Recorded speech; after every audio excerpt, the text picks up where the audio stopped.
clapping hands, the laugh, and the raise your hands. And then there's 3 dots after that that says And we more. don't see those. That's within a chat. You'll have that option, but not on your main bar.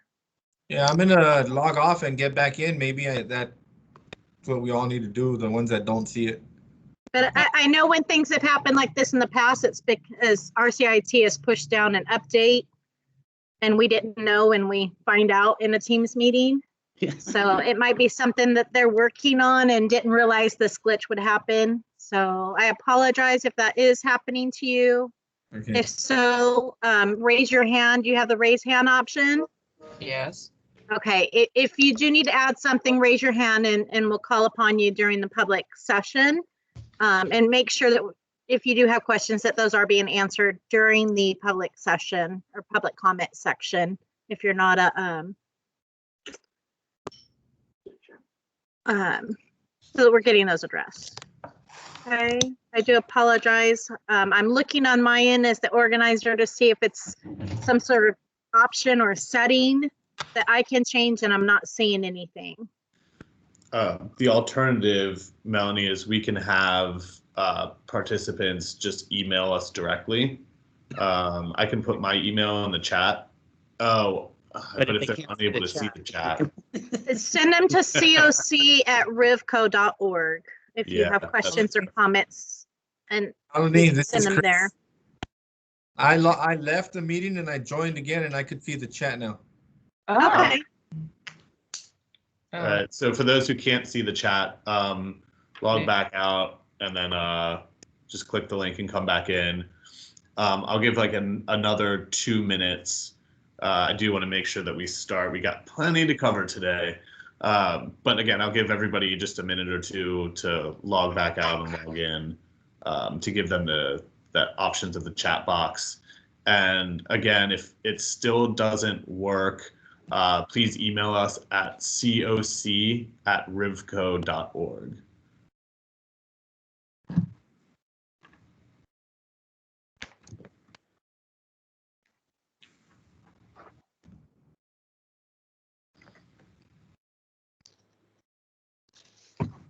All right, and just so everyone knows, we have started recording this, and that is for record-keeping purposes only.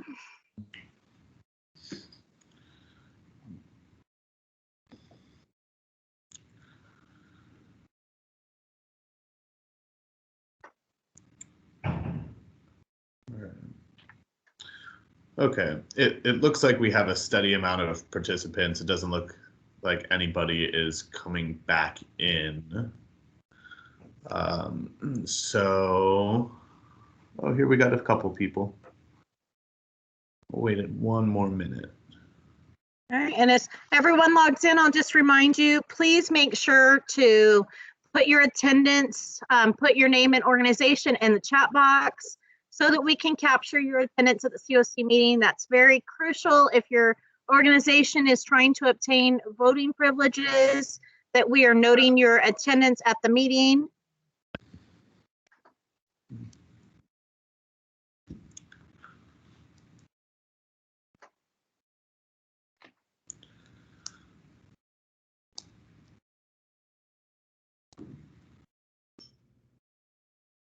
Oh, did you lose the PowerPoint? Yes. I'm sorry. Was trying to minimize it. Okay. I appreciate it, Melanie. Thank you for this. Seeing Karen on camera, I love it.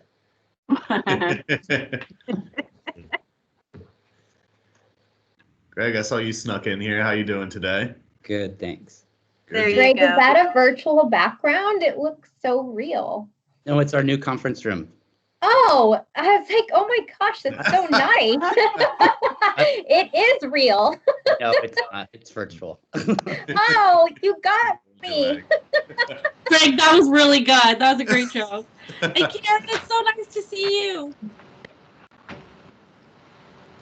I'm going to remember that, Greg. Yeah. All right. It's 10:05, so I want to get this meeting started. Again, we have a lot to cover today, so we'll make sure that we keep a nice pace. And again, for those who may have missed my introduction or have not met me before, my name is Josh Tomaszewski. I'm the Community Program Specialist, and I will be facilitating the future CoC and BOG meetings. So if you do have any questions or any feedback as I go, if I miss anything, this is my first one, so I appreciate you going easy on me. So that being said, we will get started. All right, so I'll go ahead and call the meeting to order. Welcome everybody to Continuum Care. Due to logistics, instead of having everybody introduce themselves, I think we'll go ahead and do a roll call. Melanie, you handling that? Or? I am. Yeah. Okay, and again, I'm going to remind everyone that if your agency is not called out, please make sure that you are putting your attendance in the chat box or letting us know you are here, so we are capturing that you're attending these meetings. It is a requirement for CoC, especially if you want the voting privileges. Okay. CityNet. Hi, good morning here. I'm sorry, I didn't hear who's here. Good morning, this is Jessica Bruce. I'm representing CityNet today. Jessica. Okay. And then also another reminder is each agency has 2 appointed representatives.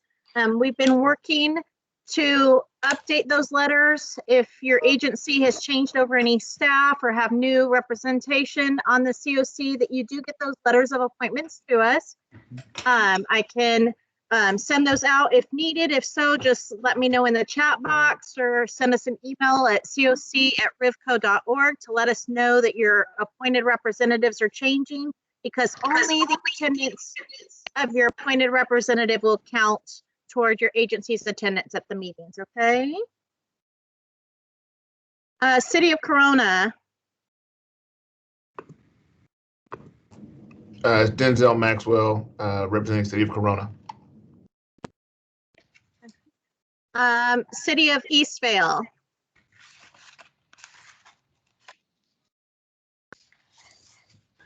Eva, are you here? City of Hemet.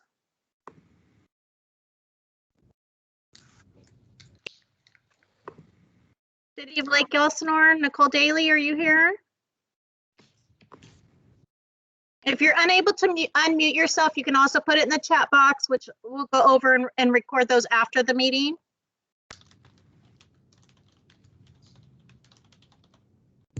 Okay. City of Menifee. Good morning, everyone. Edna LeBron. Welcome, Edna. City of Moreno Valley. Good morning, Myra everybody. Gonzalez. Myra Gonzalez with the City of Moreno Valley. Thank you, Myra. City of Paris.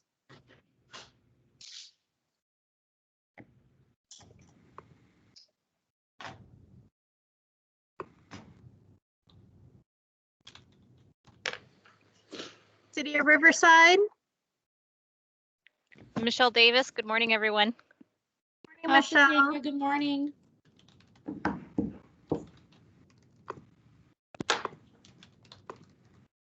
Hi, Karen. I did see that you are muted, but I did know you were on the call here. I did capture that. Also, I see Edward from City of Hemet. Edward, I only have Linda Krupa as a representative. So if you'll be attending, we need to make sure to get that letter of appointment from you. All right, City of Temecula. CVAG. Tom, are you on here?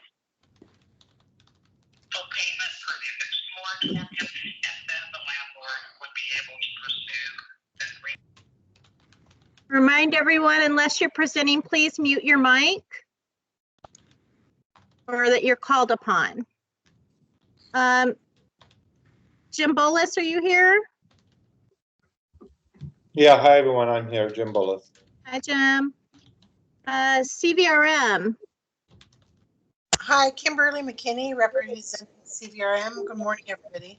Good morning, Kim. Community Health Association. Brianna, are you here? Yes, I'm here. Linda Solis, TPSS. Good morning. I'm here. Morning.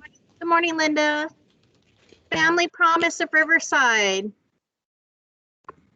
Hi, it's Vicki. I'm here. Thank you.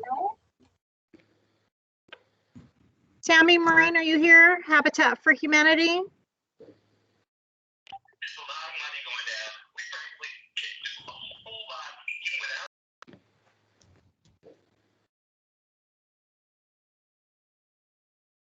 Help for Future Leaders. Housing in Action.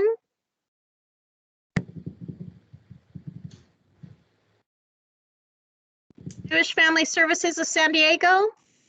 Good morning, this is Becky. Hi, Becky. Good morning. Lighthouse Social Services. Susan Kirshner for Karen Lungyo. All right, is Karen or Heather here? No, Karen or Heather is not here. Okay, they're the only appointed representatives. Karen asked me to attend the meeting today for her. She's at a funeral. I'll have her Okay. follow up with you. Okay. Thank you, Susan. No worries. Lutheran Social Services.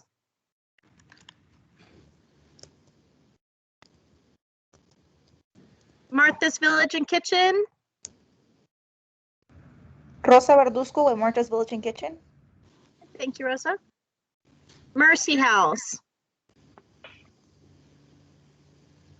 Dave Jacobs from Mercy House. Thank you, Dave. Molina Healthcare. Good morning, Jackie Portilla here. Morning. Path of Life Ministries. Here, Rusty Bailey, Leonard Jarman. Good morning, gentlemen. Morning. County Riverside Housing Authority.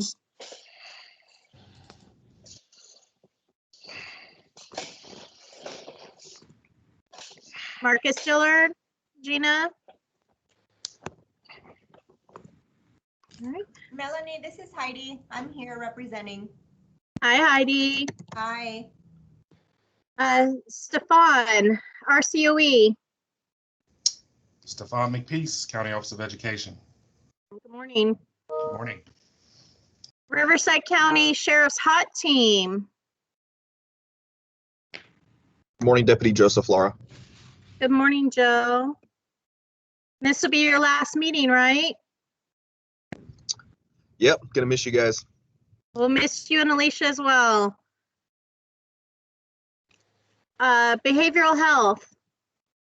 Good morning, Melanie. This is Christopher Salazar. Good morning, Chris. Safe House of the Desert.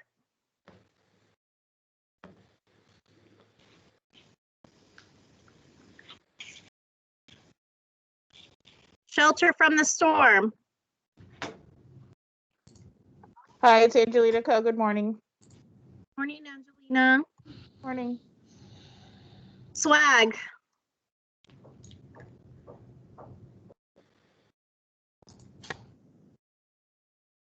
Step up on second. Here, Who's here? Greg from Step Up. All right. Thank you, Greg. UCR Health. Catherine, I'm here. Morning, Catherine. United Way of the Inland Valleys, I do see Ken's here. Good morning and welcome, Ken. Good morning. US Vets. Good morning, Nicole Starks Murray. Morning, Nicole. Good morning. The VA of Loma Linda. Good morning, this is Oscar Ramirez. Good morning, Oscar. Valley Restart. Here, Susan Larkin.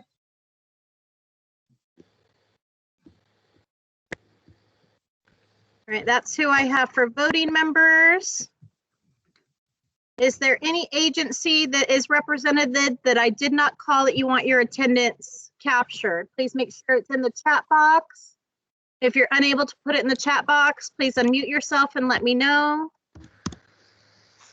Donna Craig with the Desert Healthcare District. All right, Donna, I've got you captured. Great, thank you. Rainbow Marler with Operation Safe House.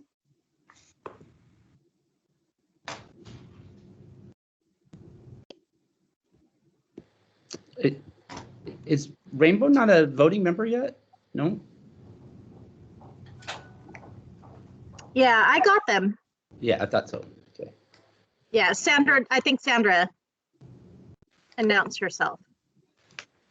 All right. This is Jessica Cortez, Catholic Charities.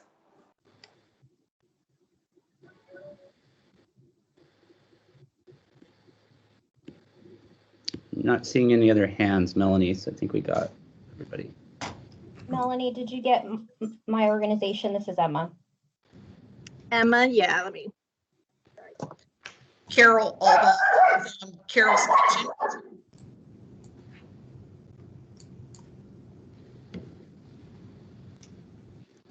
Catholic Charities, and who else? Carol's Kitchen. Carol. Hi, Carol. And do we have transgender health on the line?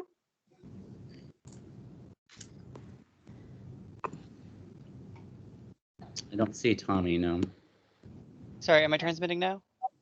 Yes. Okay, there we go. Sorry. Yeah, this is Kennedy here for Transgender Health. All right, thank you. I know this was your third meeting to establish your voting privileges. Again, if there's anybody else that we did not know, please make sure to put it in the chat box or let us know so that we do capture your attendance. All right, Greg, I'm going to turn it back over to you. All right, sounds good. I assume we have a quorum. Sounds like it. More than not. So I want to give a shout out to the hot team, to Joe and Alicia, wishing you both success as you move on. You're going to be truly missed. You've done amazing work, not only for the county, but for the CoC. So we really appreciate your service. So good luck to you both. So thanks, Greg. I appreciate it.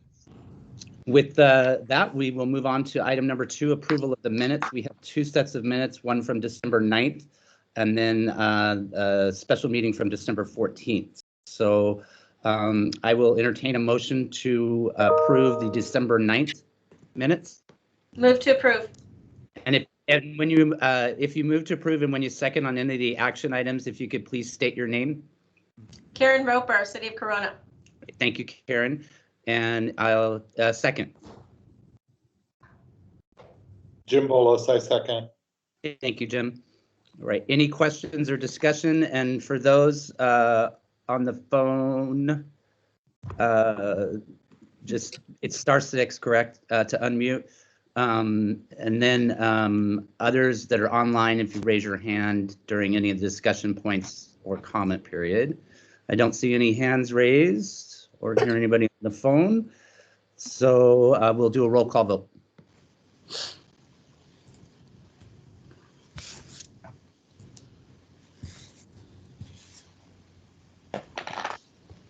And Bear with Melanie, me here. Yeah, and Melanie will begin that. And I think you all noticed that the roll call is in alphabetical order. So if you kind of are prepared to be unmuted as we get to your name.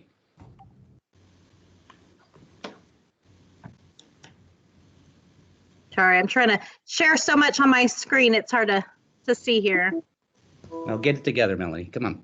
I'm working on it. Catholic Charities. Yes.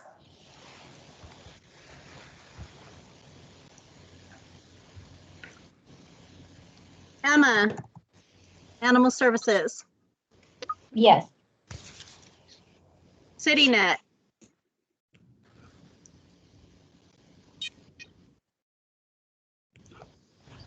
Yes. City of Corona. Yes.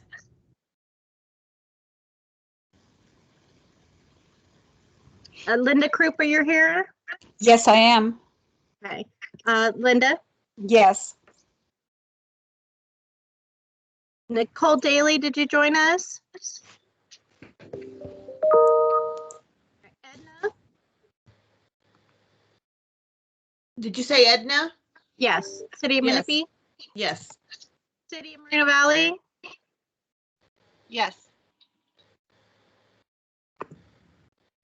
City of Riverside? Yes. Jim Bullis? Yes. CVRM? Yes.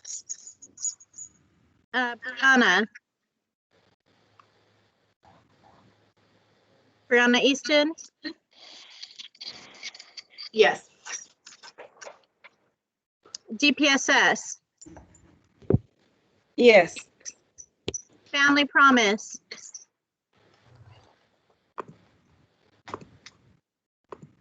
Vicky? Yes. Jewish Family? Yes. Lighthouse? Yes. Lutheran?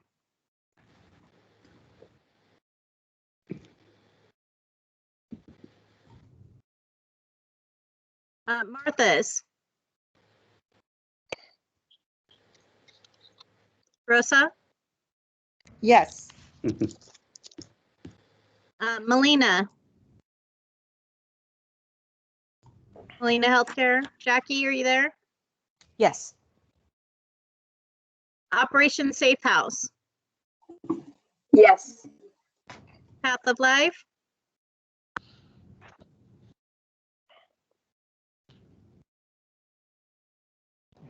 Abstain.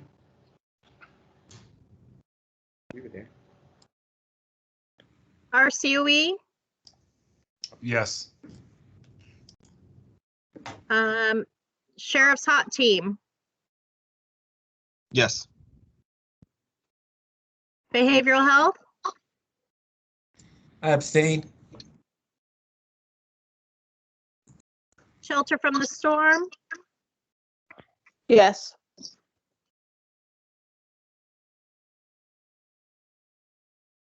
Step Up on Second? Yes. UCR Health? Yes. United Way? Yes. US Vets? Yes. PA Loma Linda? Yes. And Valley Restart? Yes. Back to you, Greg. Actually, hey, Melanie, do you mind going to the next slide, please? All right, so that was the motion to approve the December 9th, 2020 meeting minutes, just so we're clear. Greg, it is, I'll let you take the floor. All right, so item B under 2 is the approval of the December 14th CoC special meeting minutes. I would entertain a motion to approve those. So moved. Karen Roper, City of Corona. Thank you, Karen. And a second. Linda Krupa, City of Hemet. Thank you, Linda. Any discussion or questions or corrections? And I'll look for hands in the participant box. Not seeing any. Melanie will go ahead and move to a vote. All right. Catholic Charities? Yes. Animal Services? Yes. CityNet? Yes. City of Corona? Yes. City of Eastvale? City of Hemet? Yes. City of Menifee? Abstain. You guys can. City of Moreno Valley? Yes. City of Paris? City of Riverside?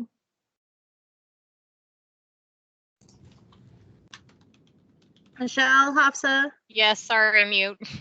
No problem. I have that screen down in order to see the attendance, so I can't see. CVAG? Jim Bullis, Yes. CBRM, Yes.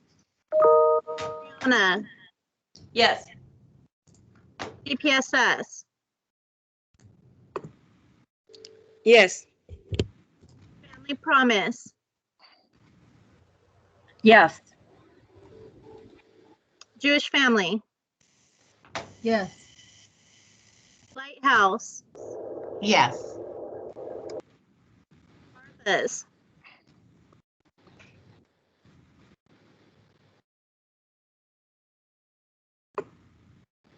Linda, Rosa, Yes.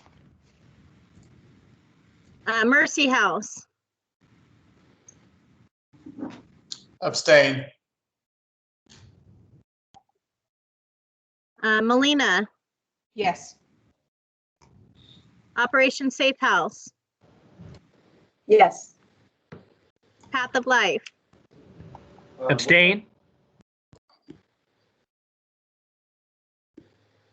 RCOE, Yes. the Hot Team. Yes. All right, Behavioral Health, Abstain. Shelter from the Storm, Abstain? Step Up on Second,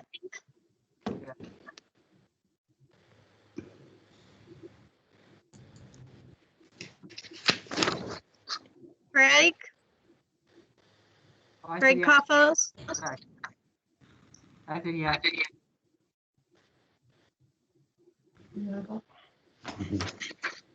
we're getting background noise. If you aren't speaking, please make sure to mute your mic. UCR Health, Yes. United Way, Yes. US Vets,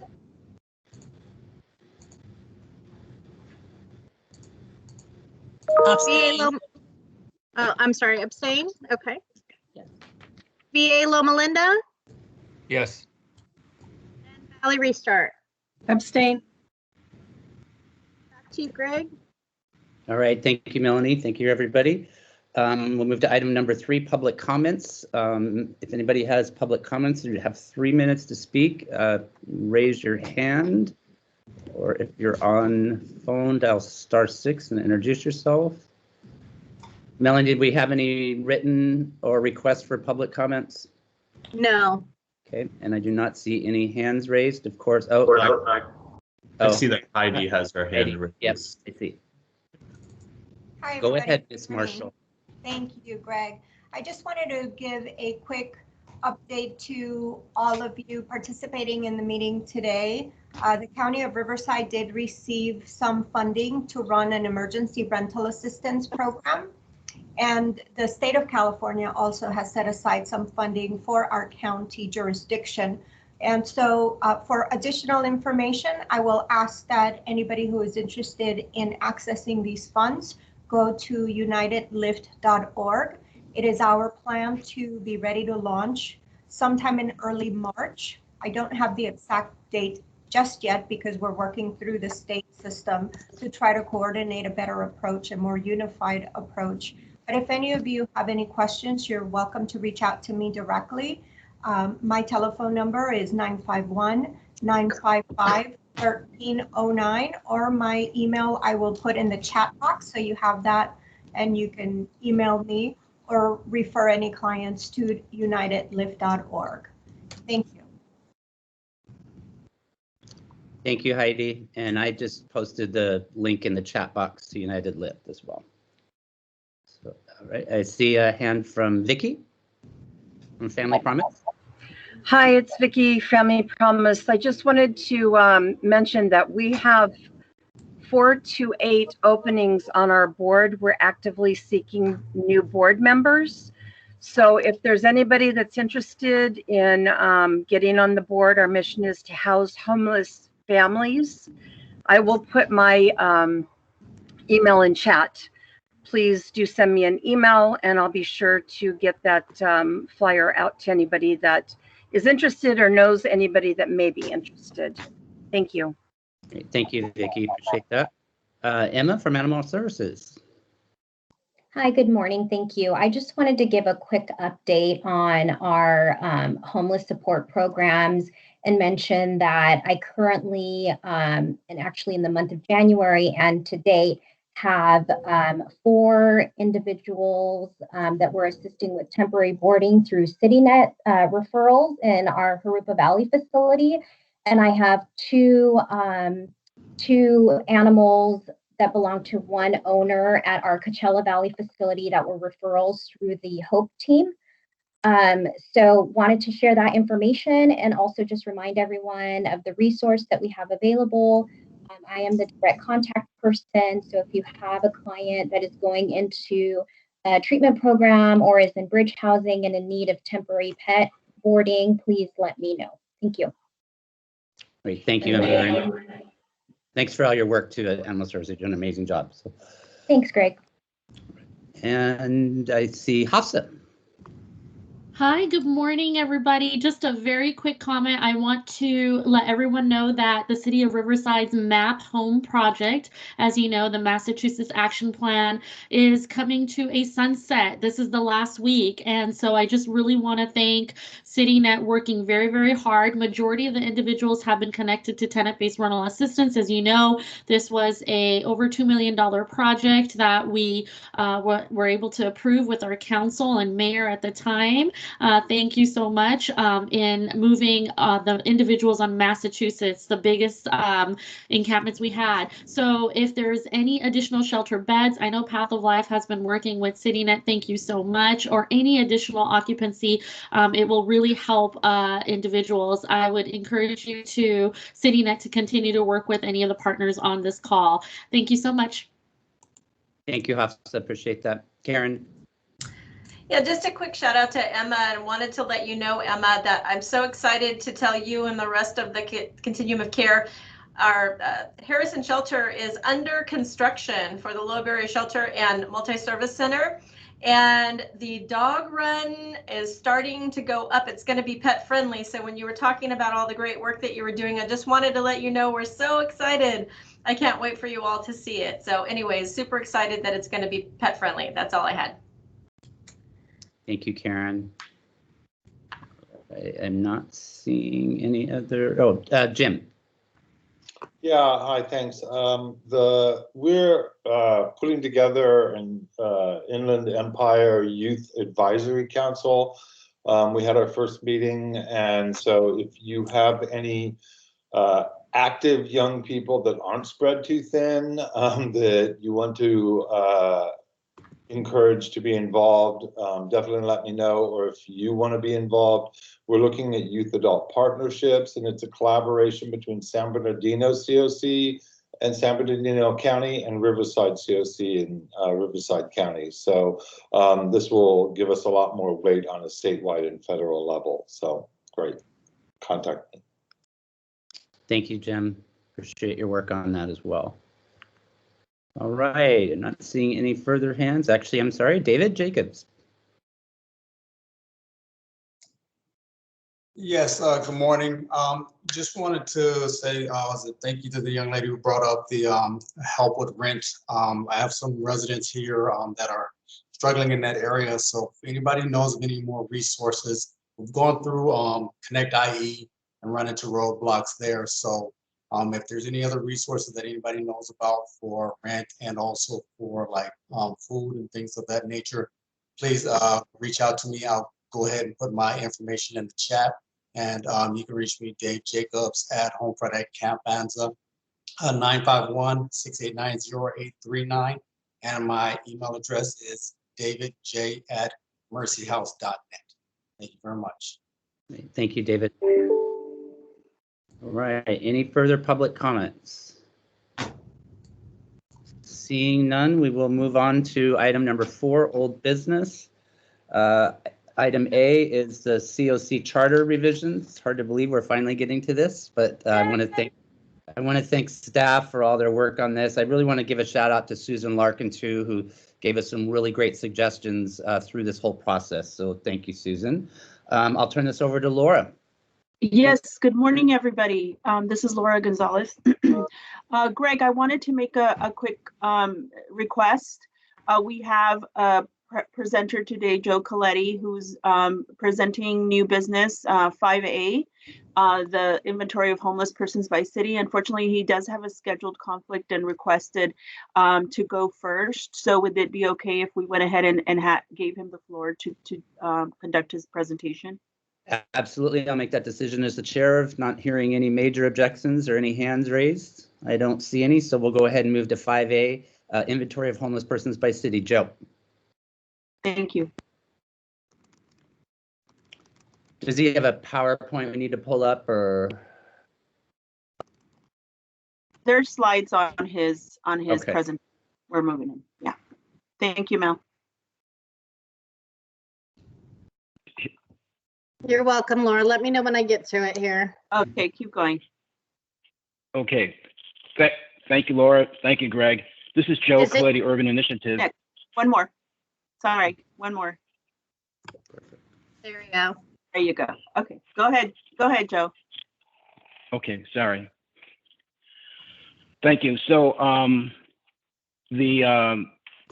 what you have in front of you is what we're calling a snapshot or snapshots.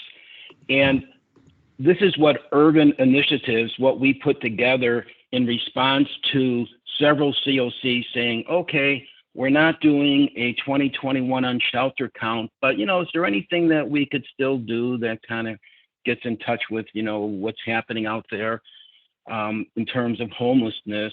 And so we came up with this snapshot idea. And so, and the next slide will show the logistics of the snapshot. And logistics include, you know, the questions. The idea is just to have professional outreach workers, you know, involved in doing this and taking the snapshot. The idea is just to do one city at a time, to use the ESRI 123 survey, you know, the mobile app. And so again, this is not a count. I don't even want to use the word. This is just to take a snapshot. And so for instance, you know, just picture a given city that we divided into 4 areas, and there was 4 two-person teams doing an observation of persons and creating this snapshot. And so on the next slide, you know, just notes that it would consist of pre-designed questions. It would be easy. It would be rapid in terms of data collection. And it's, again, it's observation-based, just observation-based. And so you can go to the next slide. What we came up with is a number of draft questions. These are just questions that we're throwing out there that you know, that you, a given, you know, COC could you know, revise, you know, add to this, delete some of them, whatever. And, you know, again, question number 1 gets to that this is observation, you know. So if you have a 2-person team assigned to a quarter of a given city, they're just noting observation that the people that they see, whether if they're definitely homeless, likely, possibly, etc. And then the rest of the questions, you know, you have 1A and 1B about a vehicle and encampment. If we can go to the next slide, you know, was just to kind of come up with some questions that would help create the snapshot. That is something that we could do, that the professional outreach workers could do, that would help create, you know, some type of a snapshot of what's going on out there. So that's what these questions are meant to do. You know, is the person sleeping or living in a life-threatening area? You know, what's the person's gender? Well, you know, maybe you don't know, maybe you can't see, you're not sure. If you're not sure, you just not sure. If the person's age 50 plus, no, maybe you can't, probably should put a not sure there. But, you know, to kind of get a little bit to the age, and if you continue on into the next slide, the idea again is just to come up with some questions that would help create this snapshot. Does a person appear to be newly homeless? Maybe that's problematic, maybe it's not. Does this person appear to be languishing on the street? Is a person in frail and poor health? Do you recognize this person from previous outreach workers? Things like that.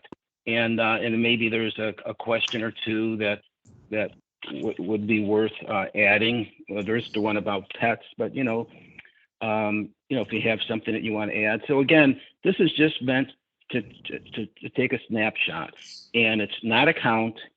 You can do one city here, one city there. You're not doing it all at the same time. You're not having to go out and get a whole bunch of volunteers to do anything. And, and basically was to throw it out to see what you thought about doing this. Can you move to the next slide, Mel?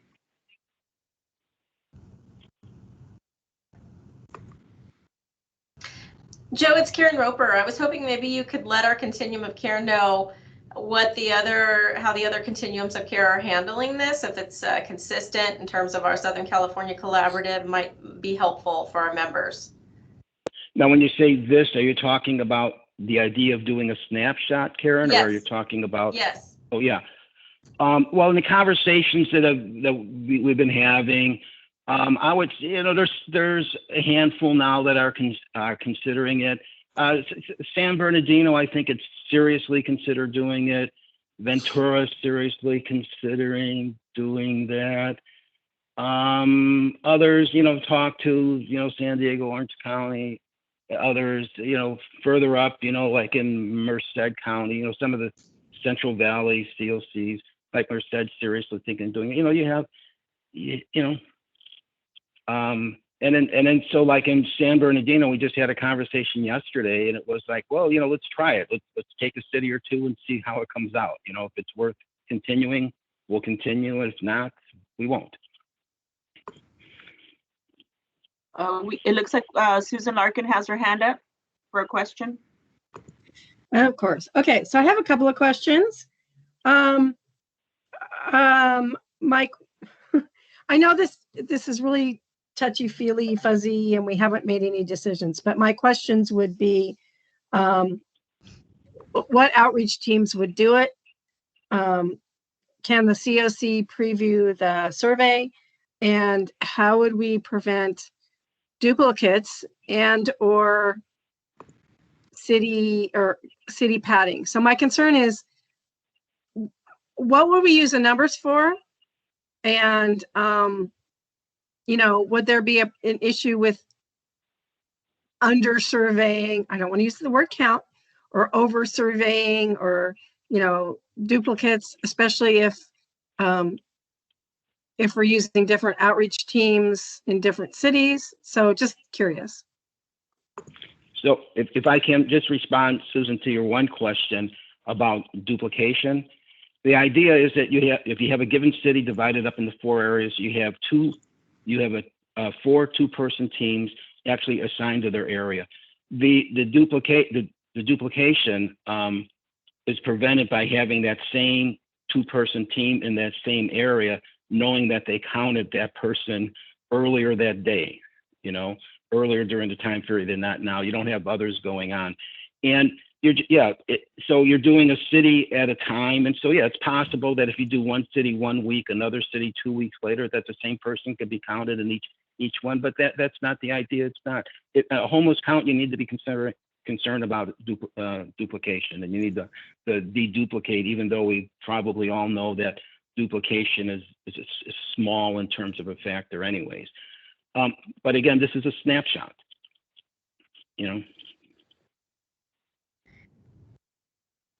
Looks like Jim Bullis. Yeah, personally, I think this is interesting, but I think that there's a lot of effort in this, and I'm wondering if we should be putting effort into more preparation towards planning for a more comprehensive invested count. My primary concern is that some of the questions are pretty objective, like eye of the beholder objective. and not sure around the accuracy. Can you sort of speak to that?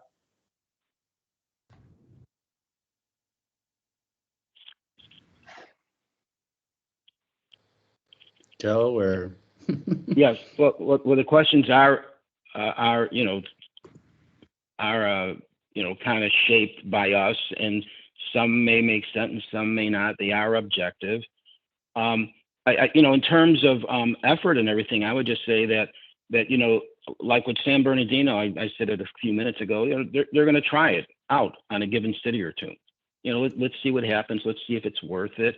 And then also, as you probably know, is that when you're preparing, and in this case, we would be preparing for the January 2022 unshelter count, this could be part of that preparation work that's normally done as well. When you're trying to get an idea in the weeks and months ahead of the count, what's going on out there. Also, I'm sorry, Greg. Just quickly, I wanted to just mention that in terms of the logistics there, ideally we would want to see if there's an agency that would like to serve as the lead, so that a lead agency could kind of coordinate this effort along with any cities that are open to leading this effort if there is interest. So that's how, just to respond to Jim's comment about it is time consuming, and it is going to require some effort. But ideally, I think the best way to look at it would be to have a lead agency coordinate this. And then I want to follow up on Susan's question about how will the outcomes be utilized. Joe, has anybody kind of determined what they would use that for? No, other than, county staff or city staff are just saying that we want to take a look at it first, and if it's worth noting to our council or supervisors, we would do so. Obviously you're not reporting anything to HUD,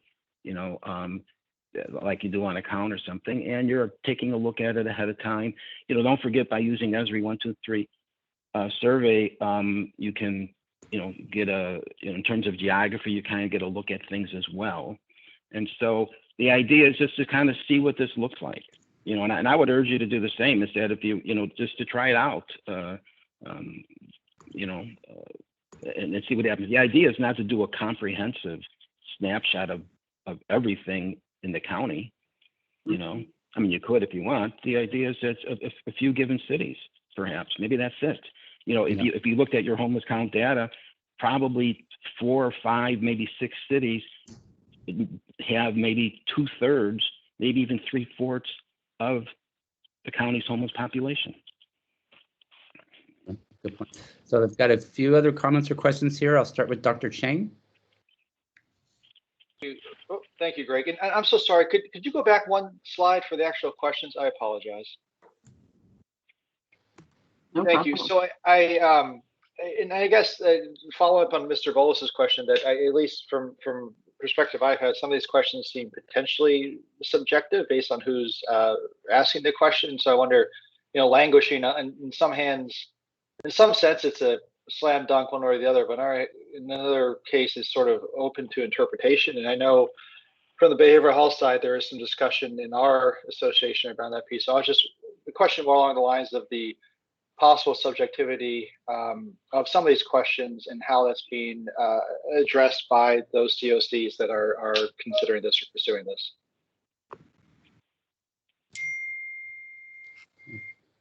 Any comment now, Joe, or? Oops, sorry. No. All right, and I think to Joe's point, Dr. Chang, is we can work with the questions. I'm going to go through these questions, and I'll have something else to add on that, Dr. Chang, that might be of assistance. So, Kimberly from CFDRM. Hi, everybody. Thank you. I really like this sort of snapshot idea. I believe that there are probably quite a few agencies that are receiving outreach funds. So I think it would probably be very easy to divide up the areas in the county with agencies that currently already have support from the county for outreach. Those would be the best people to maybe take care of the snapshot because they're seeing the people when they do their own outreach. The homeless are more familiar with them. We might just get some better questions and more accurate than somebody that's being hired or that doesn't deal with the homeless every day. So anyway, I think it's a great idea, Joe, and I would CVRM would love to participate. Thank you, Kimberly. Donna Craig from the Healthcare District. Hi, I don't know about the other cities, but I know here in the Coachella Valley, we have a really robust mental health housing crisis team that works with the Department of Behavioral Health and public safety officers, police officers, and they know all of these people by name, so it almost seemed like, I don't know about the Coachella, but it seems like it'd be duplicating the efforts, because I think if you reached out to that housing crisis team first, you would really be able to get a good snapshot of what is in the areas. And I'm assuming, I think that these housing crisis teams are throughout the county because they run through behavioral health, if I'm not wrong, right, Greg? You're correct. All right, Susan, again. So I'm kind of on the same page as Donna. I'm thinking that a survey of the outreach teams, because even though we enter in HMIS everybody who's agreed to do HMIS, we also keep data on what we call one-time only contacts, or people who haven't been engaged yet. But we have information on numbers and at least basic information like how long they've been homeless and where they're at, and probably some demographics. I would start with seeing if you could get that information from all the outreach teams, as opposed to having the outreach teams fill out questionnaires on everybody they see. Because, for example, Valley Restart in our little section usually sees 200 people a year or more. And we have some data on all of those people. So, and they could be also, duplicates of mental health and, anybody else who comes out here to help. So I'm not sure that a formal process is necessary. I think we should look at, our numbers first and then see if we need more data. Thanks. Good point, Susan. Dr. Chang, did you have something additional? Nope, sorry, I'm bad at computers. Sorry, Yeah. my mistake. Jim Willis.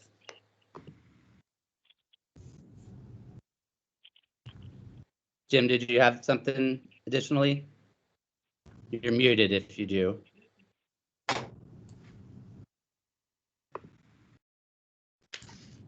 No, all right, doesn't sound like it. Any other questions or comments? So I'm just personally, I'm kind of in the boat with Donna and Susan in a way. Although with that being said, there is, an item later on the agenda under the BOG update about the homeless healthcare ad hoc that we talked about doing kind of a snapshot of the health and wellness that I think may accomplish some of this as we move through that. So Marcus, do you want to add something? Yeah, thank you, Greg. I appreciate that.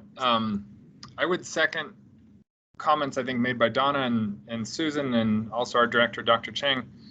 Even if the questions were changed and we had objective questions, I think that to do a snapshot, a drive-by, I'm not certain what we gain from that. To ascertain, do we have a homeless problem in Southern California? I think we know that answer. And so my suggestion would be, unless we're going to ask some really, really detailed and invasive questions, like to learn things about a subset of people who are homeless that we don't know, we've never asked before, maybe we learn something new. But to do a drive-by and say, are there still folks who are suffering and who are homeless, I'm not sure what we gain. But I guess that goes to my point about, do we have it more health center focused so that we get a better, idea of what some of the challenges are facing as well. I agree. I don't know the usefulness of the data that we would get right now. So, Laura, how should we proceed here? Do we maybe want to talk about this maybe at the next PIT planning meeting, or do we want to have people do this for a month until the next meeting, or? Yeah, I mean, it doesn't look like this would be something that would be, Joe, you mentioned that San Bernardino is already doing it, or they're already planning to do it.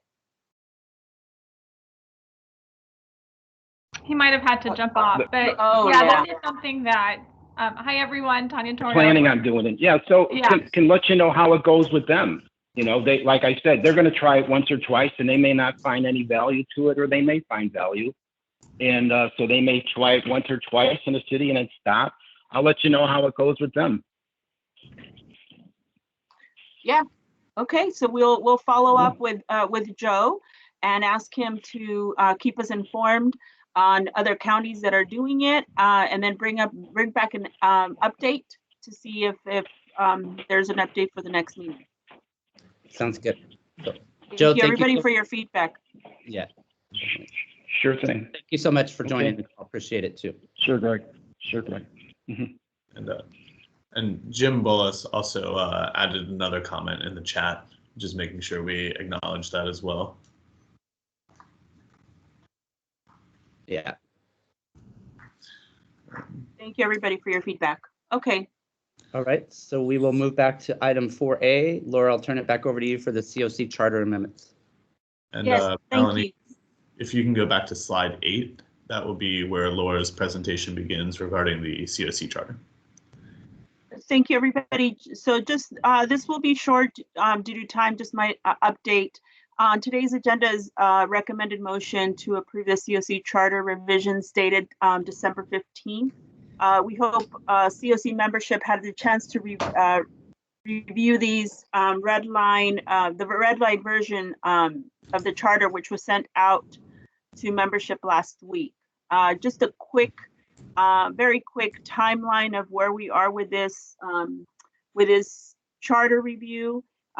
Be back in September 3rd, as Greg mentioned, it's been a long process, and we do appreciate everyone's participation. Back in September, a planning committee meeting, the charter was reviewed and revisions were made live with various stakeholders at the meeting. At the next planning committee meeting, the charter revisions were reviewed, and once again, some changes were made, and staff agreed to send out the full red line version before the next meeting.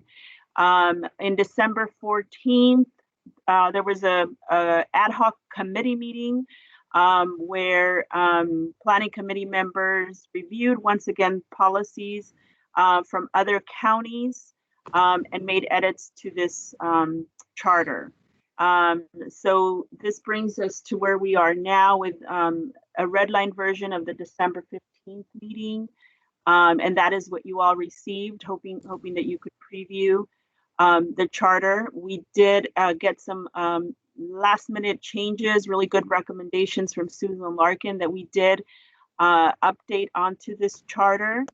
As you can see, this requires changing and revising this charter requires a lot of coordination and feedback, and we really want to just thank the stakeholders, and specifically the chairs and vice chairs at the time, which were Marcus Cannon and Greg Kofos from Step Up, for their hard work in helping us monitor the progress of this document. So I am going to go ahead and bring up the document, and I don't know if there's discussion on any of the items, if anybody has any feedback. Yeah, and I'll just give some comments, and actually I want to thank Marcus and Greg too. This has actually been going on longer than last September. It's been like over a year and a half that we've been doing this. So, but I really believe that we brought this in line so that it's a lot clearer on the distinction between the Board of Governance and the CoC and just the operational stuff. So with that, Michelle, did you have a comment or question? Michelle Davis. The quick question, if you're not going to go over the whole thing, would we be able to see what Susan requested changes are, as we don't see that on the document that was sent out? Yes, we can. So I actually highlighted them. So one of them was clarification that regarding membership for the CoC. So as you can see on the screen, we just did a little bit of wordsmithing and just made it more clear that there are two forms of membership and that the application needs to be submitted to CoC via email. So it's almost the same, just a little bit more clarification.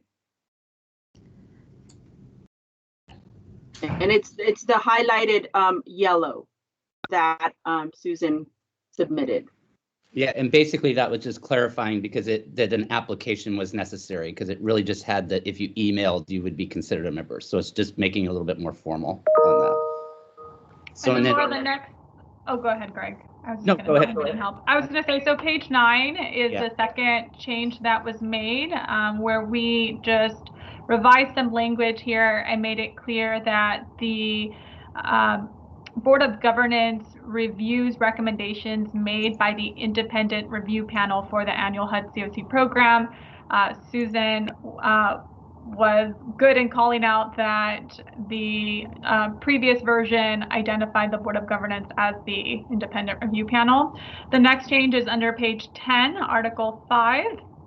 And we did, again, made some revisions here to the language just to make it very clear that the HMIS and CES Oversight Council have been consolidated and basically summarized the priorities of that new group, which in addition to supporting the HMIS and CES system, is working to ensure the implementation of a coordinated access or coordinated entry system.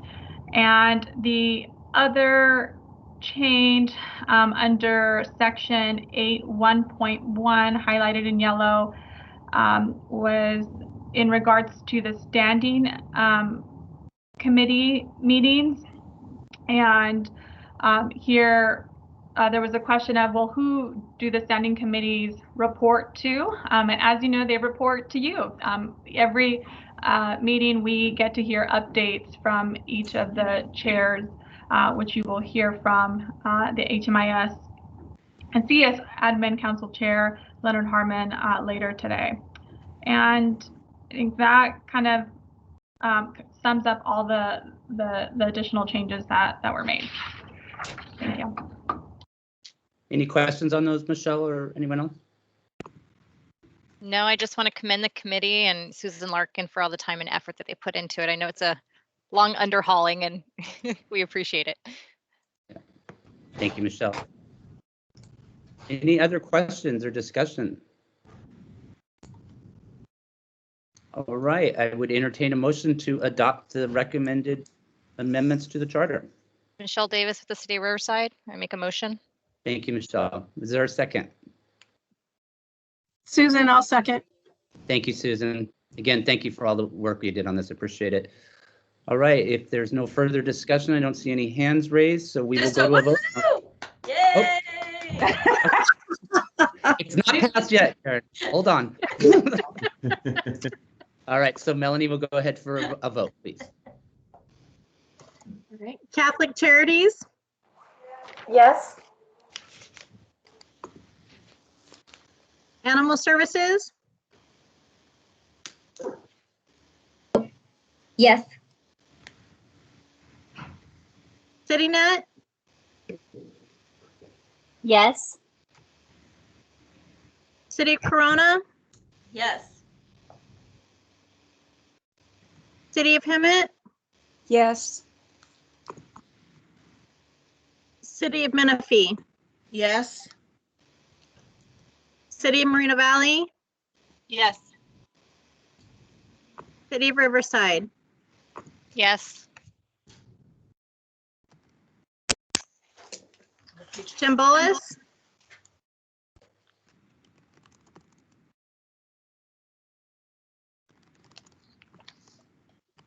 Jim? He His put mic's not something in the working. chat. He says yes. Yeah, his mic's not working. Thanks, Michelle. Thank you. And CVRM. Yes. Brianna. Yes. DPSS. Yes. Family Promise. Yes. Jewish Family. Yes. Lighthouse. Yes. Martha's.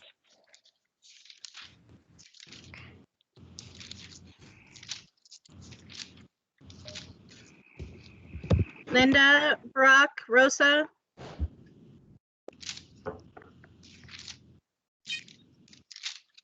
Yes. Thank you. Mercy House. Yes. Melina.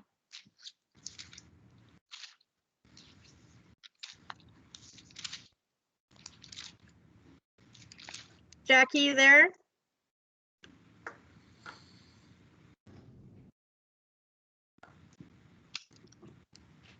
Melina Healthcare.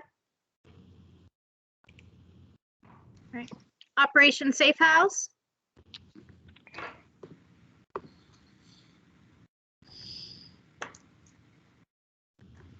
Path of Life. Amen. Yes. I was beginning to wonder if I got muted. RCOE. Yes. Hot Team. Yes. Behavioral Health. Yes. Shelter from the Storm. Yes. Step Up on Second. Yes. UCR Health. Yes. United Way. Yes. US Vets. Yes. VA Loma Linda.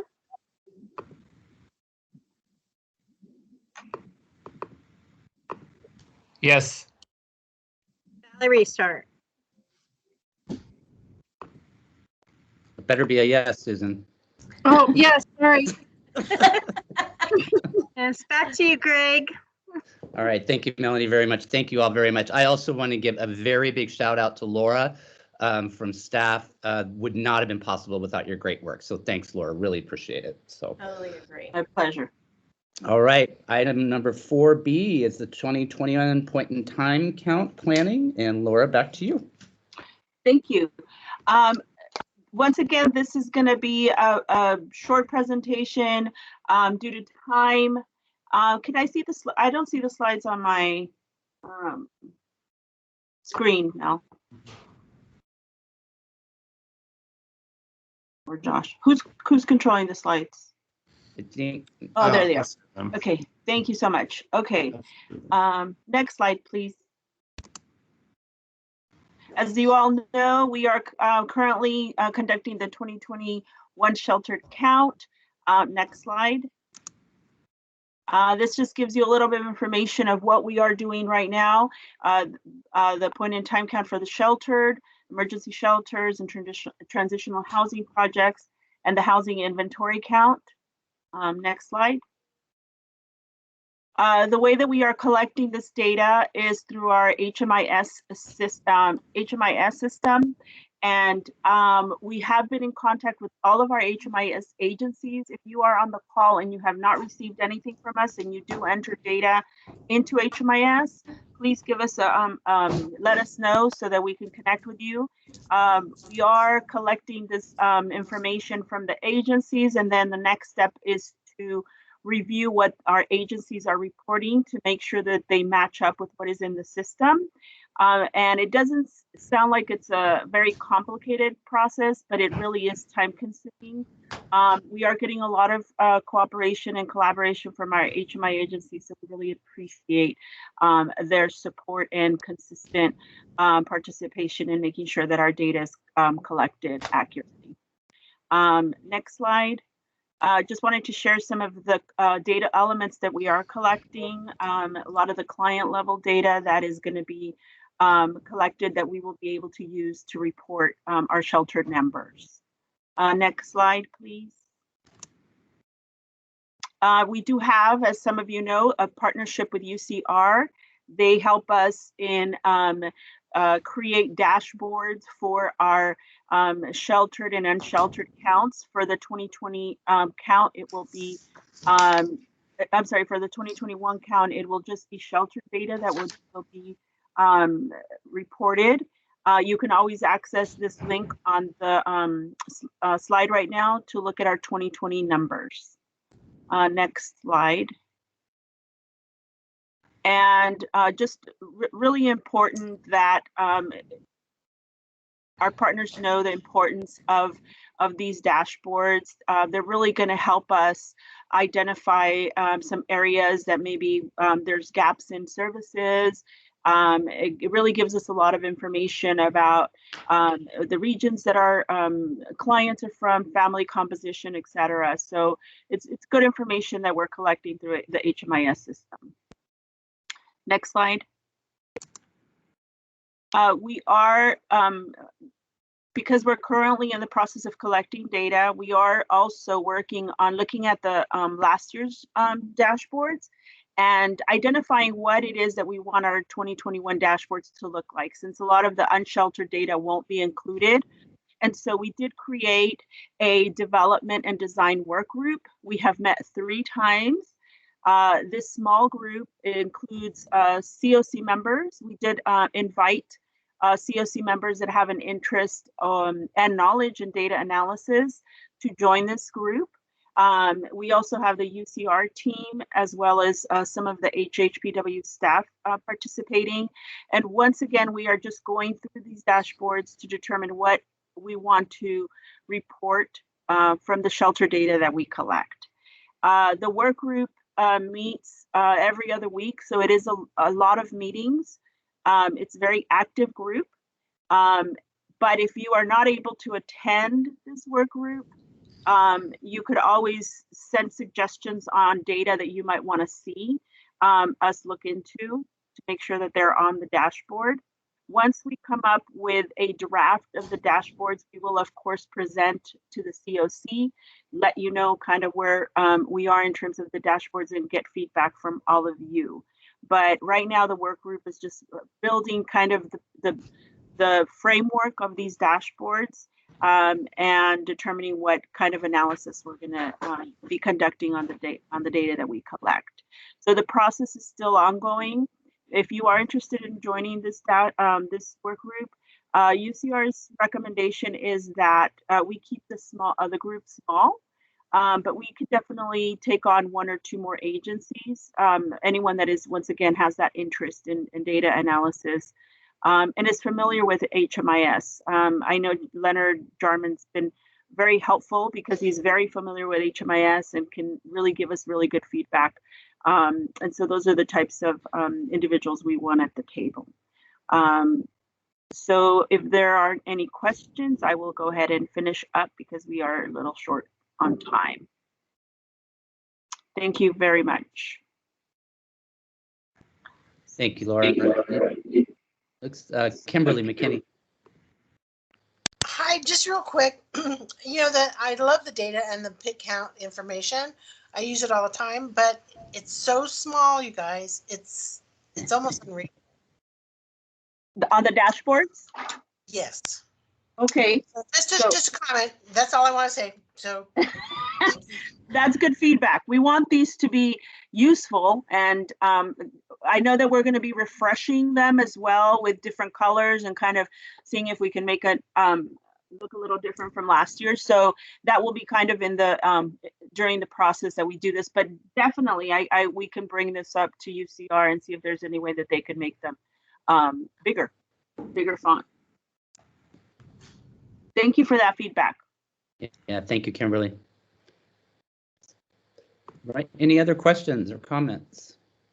All right, and again, if you're interested, just email coc@rivco.org for that. All right, thank you again, Laura. All right, we'll move on to item number 5. We already handled 5A, so we'll go to 5B, advocacy and policy.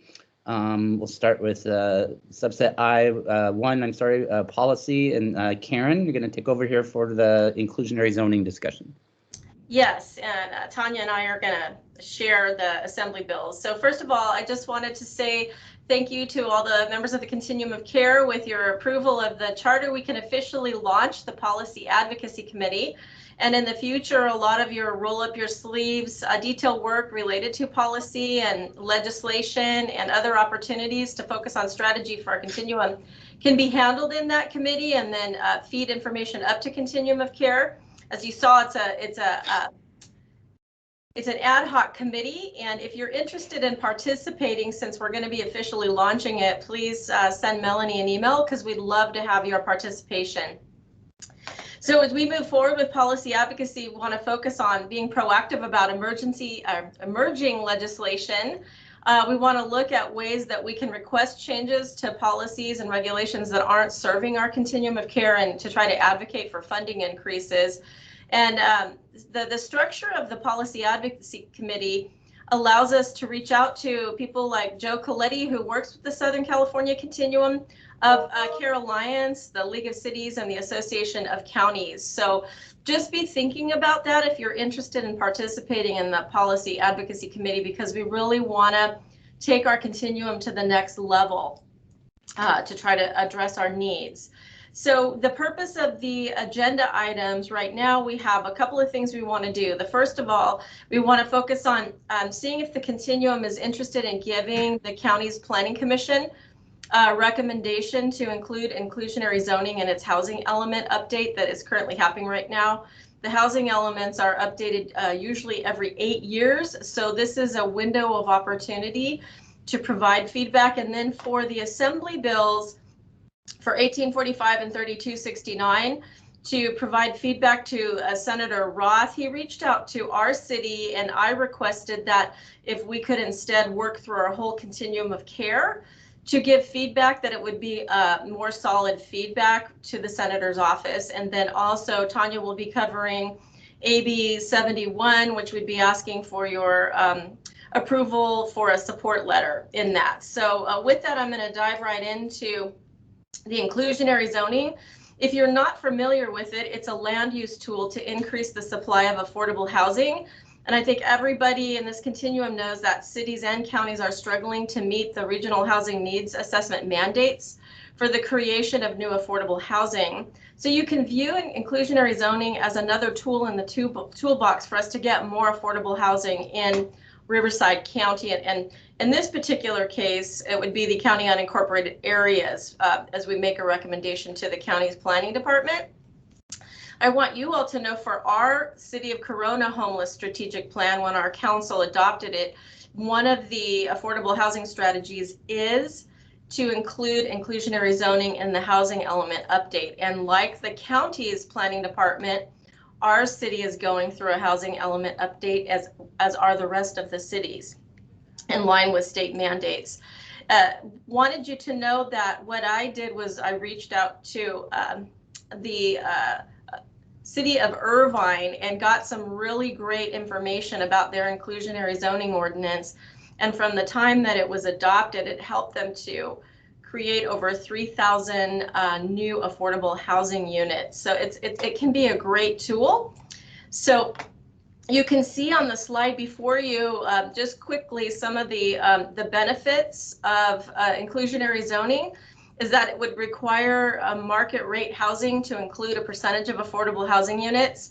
And when you think about trying to be more strategic about affordable housing, you can reduce the concentration of pockets of poverty. It helps for developers if they get more density for market rate, then that can offset affordable housing units. It helps with traffic mitigation and reduce travel for low-income households.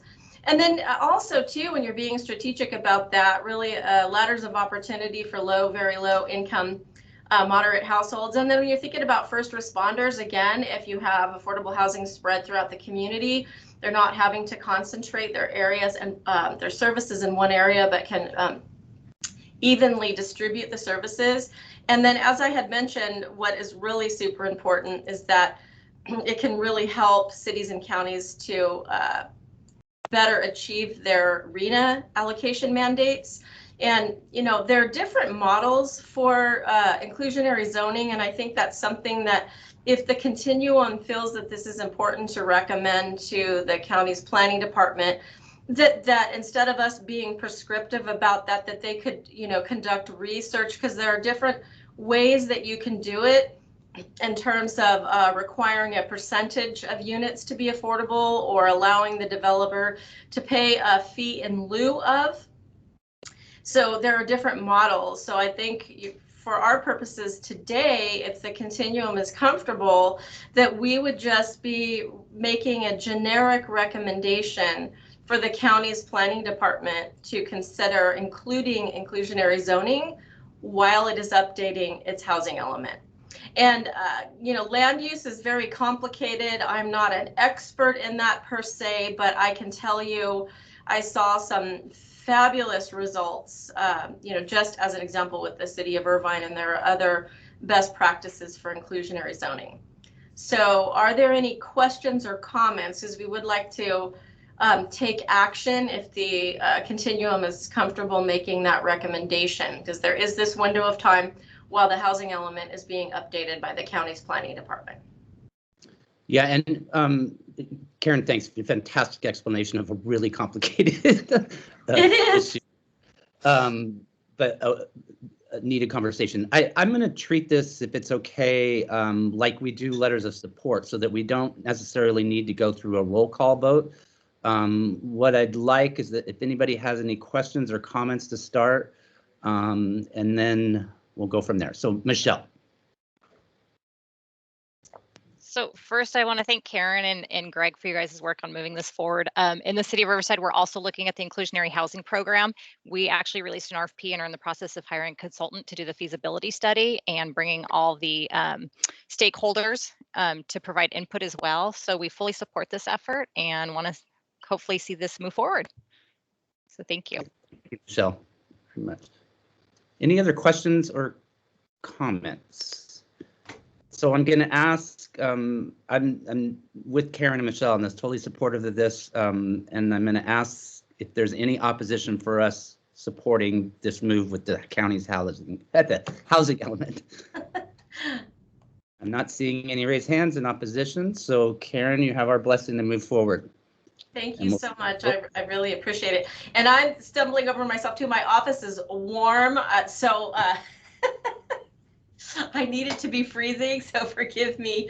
Okay, with that, can we move on to the next slide? Oh, yes, perfect. Okay, so as I mentioned to you, Senator Ross' office reached out to us and wanted some feedback. And so I'm just excited that instead of just one city, that we could be working together as a continuum to provide feedback. This particular bill is proposing that there would be the creation of an office to end homelessness in the governor's office.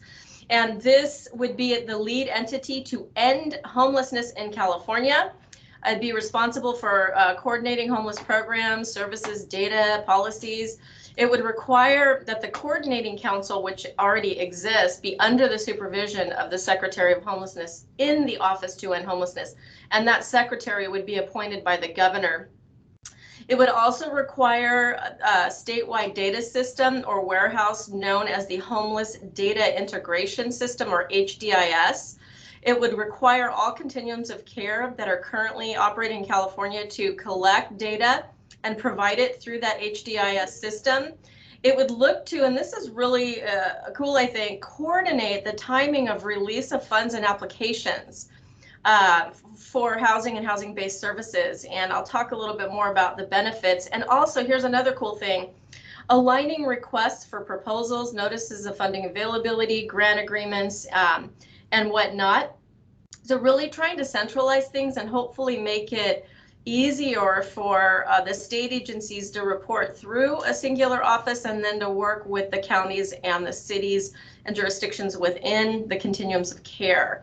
So just reflecting on the benefit of this, it's a huge benefit in establishing a single point of contact at the state for all programs. We are, I don't know if you know this, but one of 5 pilot agencies already contributing data to the state's HDIS system. And of course, the county team can tell you this will be a huge benefit in terms of aligning all the funding. There's so many different funding NOFAs that are coming out from the different state departments, so there'd be some great benefit there.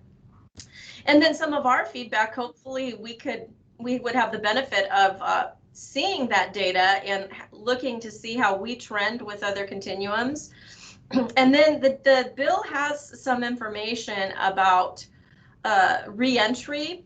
And what we'd like to do is provide, for reentry of homeless that are discharged from state prisons or institutions, it'd be great if there were more funding to address that. Oftentimes it's difficult for continuums to address those issues. So just being a stronger advocate for more funding. And then, as I had mentioned, consolidation of the delivery of services at the state level.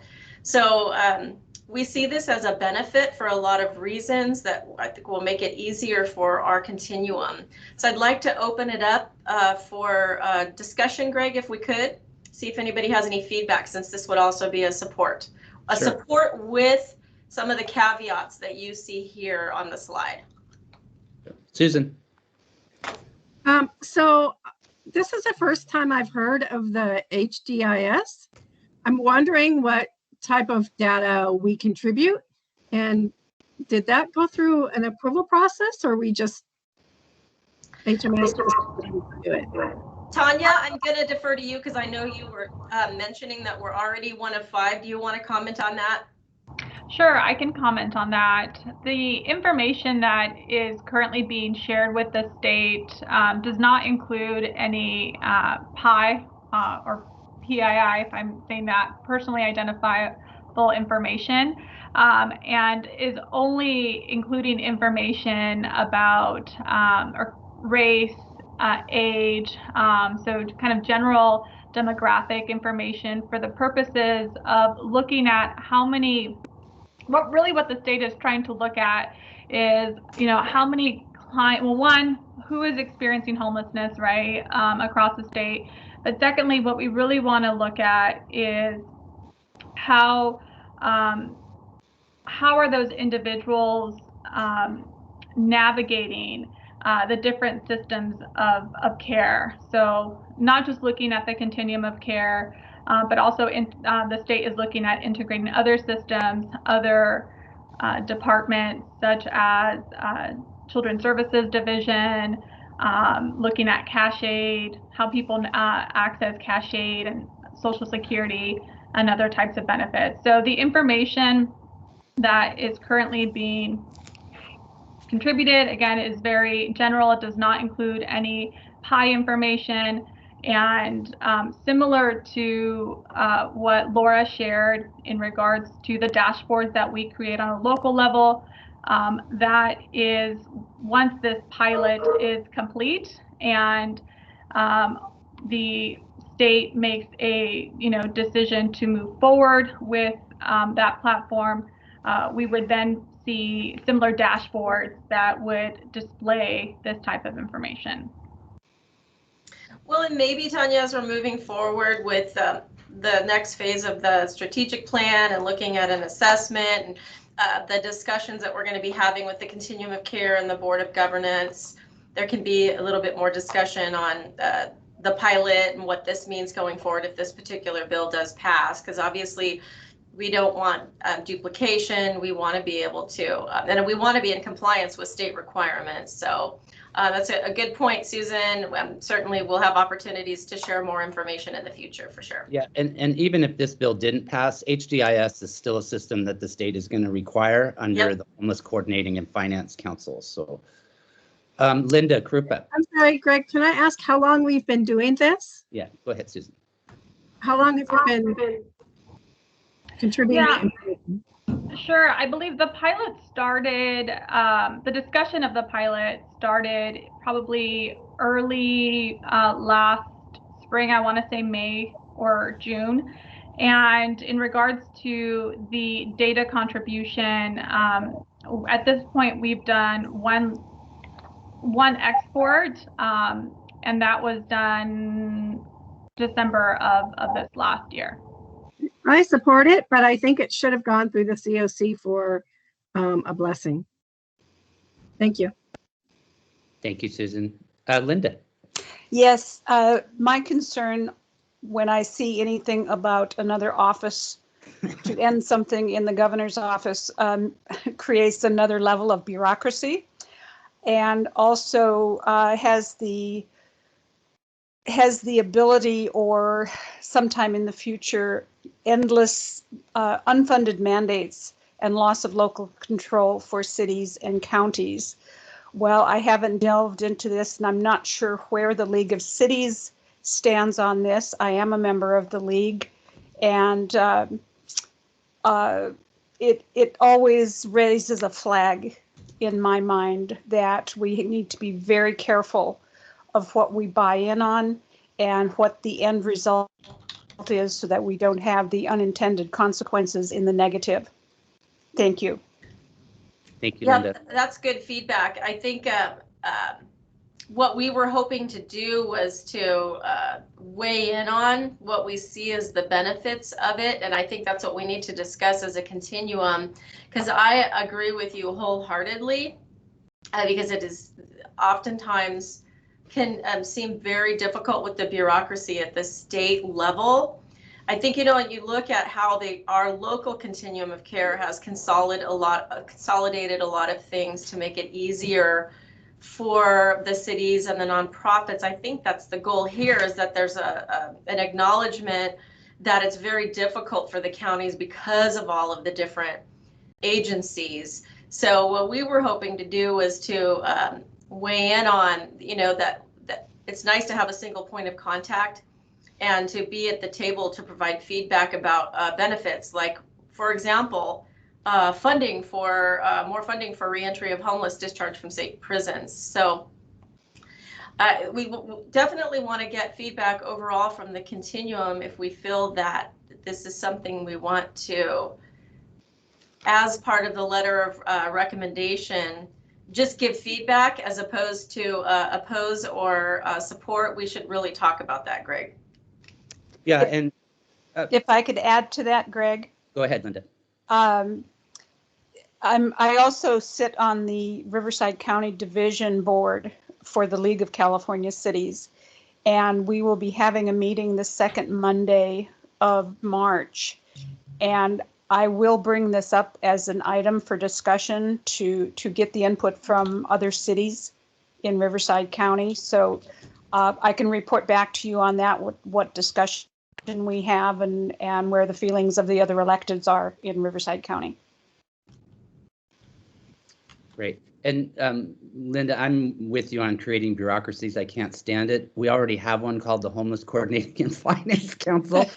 That I'm going to make reference to in a little bit about how dysfunctional it is. And it's the intent really is to have somebody answerable basically to the public under the governor's office for this. So to Karen's point too, currently we have 9 different agencies in the state government administering 41 different programs. So there's absolutely no coordination, no collaboration. Right. And I think that's really the intent of this. But I like the thought of the feedback from the other cities as well. Okay, thank you, Greg. You're welcome. Susan, did you have something else or just forgot to put your hand down? So. Forgot my hand. All right, thank you. And again, these are just letters of support for concept too. So it's, you know, even as things go, it's, you know, again, we're not making the legislation. So yeah, and I think that it gives us an opportunity to say, here's what we feel about it. We want to be heard. We need to be at the table because this does affect our continuum. So.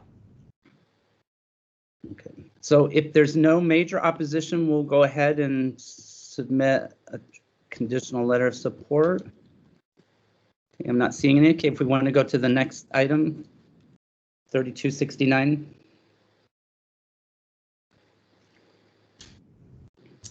Okay, so 3269 basically would require the coordinating council to conduct or contract with an entity to conduct a statewide needs and gaps analysis. And the purpose would be to identify state programs that provide housing and services to persons experiencing homelessness. The goal here is to create a financial model that will assess certain investment needs for the purpose of moving persons experiencing homelessness into permanent housing. This bill would require the Department of Housing and Community Development to set a benchmark in reducing homelessness by January 1st of 2028. It also would require each city in the local agency's jurisdiction to participate in the plan, which that's good right there. They're going on record that to participate in it, and that each local agency would be required to request and actively seek the participation of all continuums of care that serve the local agency's jurisdiction, which is really great because we should be at the table. And in reflection on the timing of this bill and where we're going with the homeless strategic, our Board of Governance and Continuum of Care next phase of our strategic plan, I think the timing is good when we can be talking about all of these policy issues that are related to needs and gaps analysis. So, and you just look at the summary of some of the feedback that we want to provide. First of all, we do want to go on record to say that we support that Continuum should absolutely be involved in identifying the benchmarks, because we feel that a one-size-fits-all doesn't always work. The bill has some language regarding ramifications for not meeting benchmarks. We'd like to see more detail there. There's also some language in this particular bill that has reference to a civil penalty for cities that are intentionally transporting, aka dumping, their homeless in other areas. So we'd like to see more definition about what that civil penalty means. And then we are suggesting that there should be a creation of incentives to better engage these cities in solutions. So not just the stick, but the carrot. And then it's really important, we've seen this a lot, you see where there are oftentimes conflicting federal and state requirements. So just going on record that they should address that. And that applies to the other bill that I spoke about as well. The bill talks about defining an innovative project. We'd like to see more language about what that means. And then this is really important, that the state would acknowledge incentivizing the integration of different funding sources to achieve the performance metrics, because sometimes it can't always come from one bucket. We all have limited resources. So comments, feedback about this particular bill.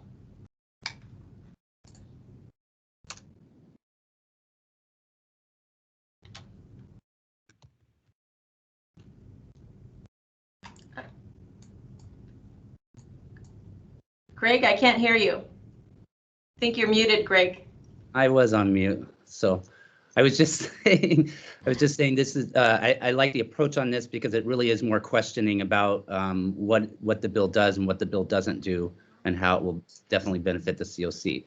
So we'll go to questions or comments. Hafsa. Hi, so first of all, I want to say thank you, Karen and the team, to be working on these bills. I really wanted to comment on this last one. I think specifically on the dumping aspect is very, very relevant, especially relevant to bigger cities. As you know, we have also expressed the coordination and collaboration that is needed. And I just want to give a really important narrative of success. The city of Riverside I directly directed our staff to look at essentially the amount of individuals that were dropped off at the Hewlin campus without bed reservations. And prior to the MAP home, we had over 20 to 30 individuals since January of 2020. Once the MAP home project did help bridge those individuals, we saw that there was virtually no individuals. So I think that this speaks to legislation, also the impact in the community. We did recently see a few individuals dropped off. So it's really important because number one, we want to make sure that people don't fall through the crack in the continuum being recycled into different shelters. And number two, I think it also provides a lot of insight into behavioral health and clients who typically don't fall under a one-size-fits-all. I think it would lead to additional data that helps inform ground up how to be able to better our systems, including mental health and behavioral health. So thank you so much, Karen, for bringing this forth. And as a big city, we certainly appreciate it. Thank you. Thank you, Thank Hafsa. Donna. Yeah, I didn't really read the whole bill, but I was just wondering about that dumping thing too. How would that civil penalty? I mean, who's the oversight of that, and how is it not implemented? I can't think of the right word. Enforce. Enforce. Thank you so much. Who would be doing the enforcing, and how would it be enforced, and who is monitoring it and oversight? I don't know if they mentioned that in the bill or not. If they get into details about that, or is it just Yeah, I think we, are requesting a little bit more clarity about that it should be more specific in the bill. So. Yeah, and I would anticipate that may not even make it in the final bill. I would imagine. Yes. I would imagine the League of Cities is going to be very against that. But it's a great point, Don. It's just like, how do you enforce mask mandates? So. Yeah. Thanks. And again, that's to my point and to Karen's point, this really more of it is, additional, basically a letter in support of the concept, but we want some more clarification on what the impacts would be. This is, these bills are being discussed, so I think it's just an opportunity for us. That's how we were approached by the senator's office, is these bills are being discussed. What's your reaction? So this is our reaction, so that we can say, we think that you need more detail here. We appreciate being included there. So here's your feedback. So. And thanks, Michelle posted the kind of the enforcement mechanism in the chat box too. All right, any other questions or comments? Okay, is there any major opposition to going forward with submitting this for clarification and questions from the bill? I'm not seeing any. Okay, so we'll move on to AB 71. Tanya, do you want to handle that, or I can? Or?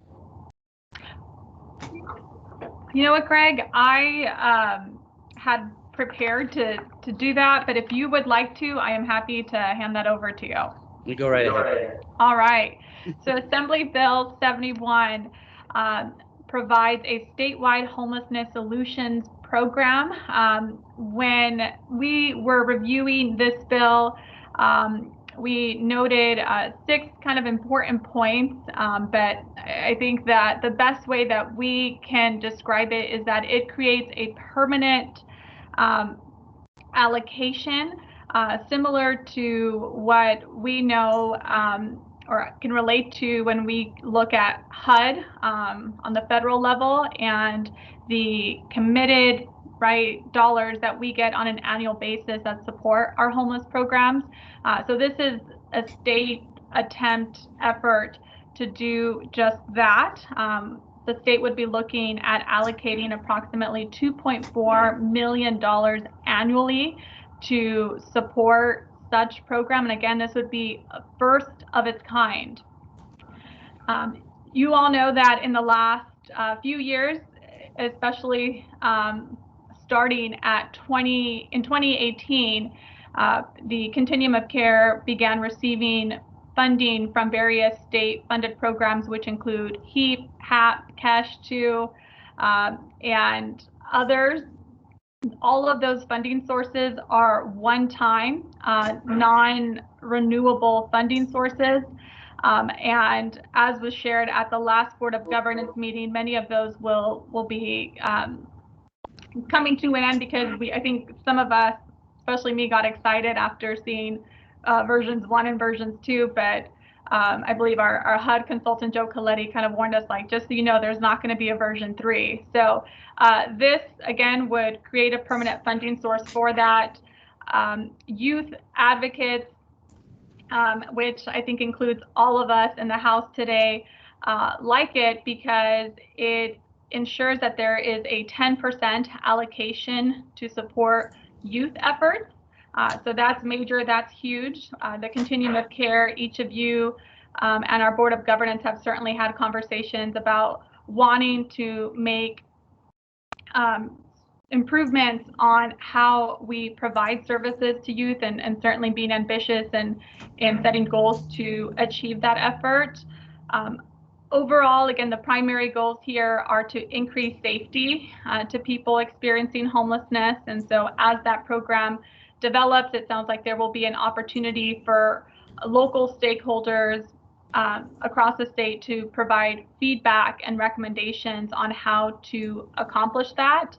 But as with the other state programs, they want to, really push the fact that however these funds are used, that there is the ultimate benchmark of making sure that people are exiting into permanent housing solutions is accomplished.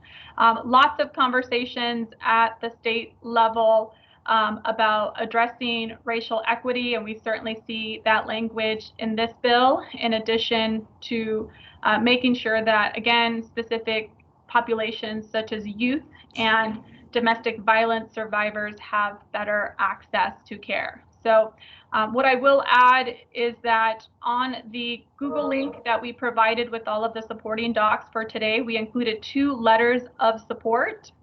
One of them is youth specific and says, yes, we support it because we like this 10% allocation. In our mind, we thought that the Youth Advisory Council, which is chaired by both Rainbow Marlowe from Operation Safe House and Cordell Thomas, could sign off on that letter. The second letter that is attached provides just a general statement of, hey, we support a dedicated program to support homelessness across the state, and we echo other communities and the stats that are included in the letter that recognize that we have had significant increases in California, specifically in our unsheltered count. So that is the update. Like Karen, I'm going to do my best here to pause and welcome any feedback and suggestions from you all. Thank you, Tanya. Jim. I think this is actually a really great thing, obviously. I know that California Coalition for Youth is looking at a 25% as opposed to 10%. But I think this gives us policy advocates a target, because I think that 2.4 is a pittance for the size of this state and the size of homelessness there. But it also gives us, I mean, having done statewide advocacy before, that it gives us a definite target for upping that budget, because that's something that definitely would be one of the first things that would need to be changed. But I think this would be a really good resource. Thank you, Jim. Other comments or questions? Greg, before we close, I wanted to thank everybody that took the opportunity to weigh in, and would encourage, like Linda and Hafsa and Donna, Michelle, Susan, you guys would be so great to participate in this policy advocacy committee. I mean, the bottom line is that to just be perfectly honest, we were juggling a lot of different things at the same time and trying to quickly do a high level analysis of this to sort of introduce this concept to the continuum of care. But going forward, really needing to spend more time in that policy advocacy committee where we can pull these bills apart, get feedback, have a little bit more time to discuss it. And of course, legislation is just one piece of that committee, but I really encourage you guys to consider participating in the policy advocacy committee. We need representatives from cities, we need representatives from nonprofits and other stakeholders. So please, please send an email to Melanie to indicate your interest. Thank you, Karen. Appreciate that. Also, I'm just going to chime in. I'm supportive of this as well. This goes a lot to Linda's comment too about unfunded mandates and the need for the state to step up on funding these programs. So especially when we're talking about regional approaches like we do in Riverside County here. So, all right, again, and for those who would like to participate in the Policy and Advocacy Committee, I'm as excited as Karen about this. We've had this discussion, her and I, for a long time. Yes. But I think it's going to be some great work that comes out of it. So just email coc@rivco.org. So, okay, if there's no major opposition, we will go ahead and move forward with this as well. So thank you all very much. Run a little short on time, so we'll try and get through the next items relatively quickly. Item 6 is the Board of Governance update.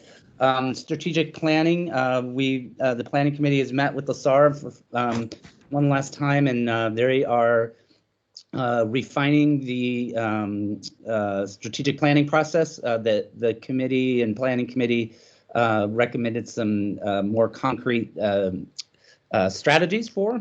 So they are in a performance assessment and gaps analysis from now through June.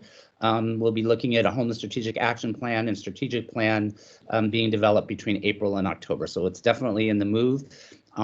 And Tanya and I both, and then probably other people on the call, sat on the homeless coordinating and finance committee call yesterday, council call yesterday, and saw kind of the draft of the state's action plan. And a lot of what we've been talking about at the county level through the BLG and the CoC aligns a lot with that plan. So we're going to be sharing that and making sure that LaSAR is looking at it as well. The next item I have is the gaps analysis. I've just mentioned that we're undergoing that, and I'll address that in the state audit report. I don't know how many of you read the wonderful state audit report. But I'm going to tell you my overall takeaway was that the state really criticized itself, the Homeless Coordinating and Finance Council, more than the 5 COCs that it somewhat audited. I want to make it clear that this is not like a traditional expenditure audit, but was really more, to use Joe's term, a snapshot into the operations of 5 COCs. The 4 takeaways basically for Riverside County was the lack of an annual gaps analysis. As we just mentioned, we've been talking about doing a gaps analysis since our original strategic planning way back a year ago.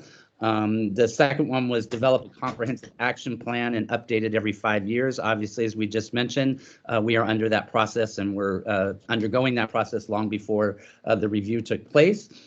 Number 3 was not tracking in CES how long it takes to locate an individual after connection with the service provider. We are obviously working in transitioning to a new HMIS system and then eventually coordinating or rolling in CES to that system for good collaboration on that. Looking at customizing fields so that we can track that. Agencies throughout the CoC already work together to locate missing clients. We do those on the regular weekly care calls. And so looking at ways that, again, we can speed that process up. And a lot of that will be within the action plan as well. And I just want to give out, I know Marcus had to leave the call, but the real issue is the far bigger delay in having housing units to house people than it is not finding the clients. So that's the real issue we have. And then the 4th area was the scoring and review. Basically, how the county or CoC prioritizes renewal projects over new projects. And there was concern that we don't give consideration to the new projects effectively. But the CoC develops a ranking tool that's updated each year. It's based on NOFA priorities. Again, there's not a HUD requirement that we have to consider new projects over renewals. Again, in all of these, there was really no regulatory definitions, but really more suggestions. And so again, as we move through these, so we're confident, at least I am, and I believe Karen is, and as well as staff, that we're addressing all of the concerns within the audit. I think it's important to note again that there was really more criticism by the state, and I just wanted to read really quickly that was noted on page 15 that the Homeless Coordinating and Financing Council is the best positioned state entity to provide the necessary support and guidance to COCs to effectively address homelessness at the local level. It has not done so. In the absence of a finalized action plan, tracking of all state and federal funding, and adequate technical support for its COCs, California will continue to lack a complete understanding of its efforts to combat homelessness and will struggle to make effective policy decisions to address the problem. I will say, after sitting in on the call yesterday, I think those that are leading the charge on the council have realized these pitfalls and are working to address them, and we'll do that in the action plan. And Any Greg, questions? we talked about, I think that's why there may be some energy behind AB 1845. Correct. Because of some of those issues with the council and seeing if it could be more effective as an office. So. And then the only other update is the homeless healthcare ad hoc. I kind of made reference to this a little bit earlier. So, you know, we worked with UCR to develop a ArcGIS survey 123 platform. And so we're having discussions among staff on rolling that out. Possibly we'll have this further discussion within, I think, the PIT plan, or the talks about the survey that we talked about a little earlier with Joe as well. So those are my updates. We'll move, if there's no questions, I don't see any hands, we'll move on to the CoC lead agency update. And Tanya. And I think most of your information, Tanya, is probably in the supporting documents, I believe, right? Yes, and then thank you very much, Greg. And then there's Natalis here, Admin Services Officer of the CoC, and I will go ahead and give the updates here.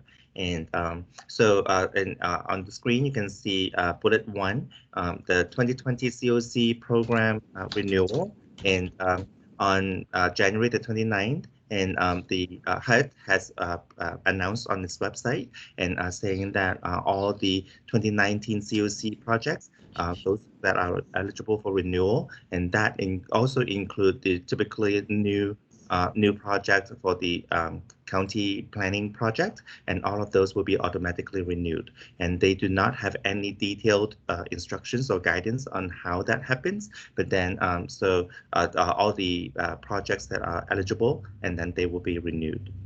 And then, number 2, 2021 CoC program competition and the NOVA.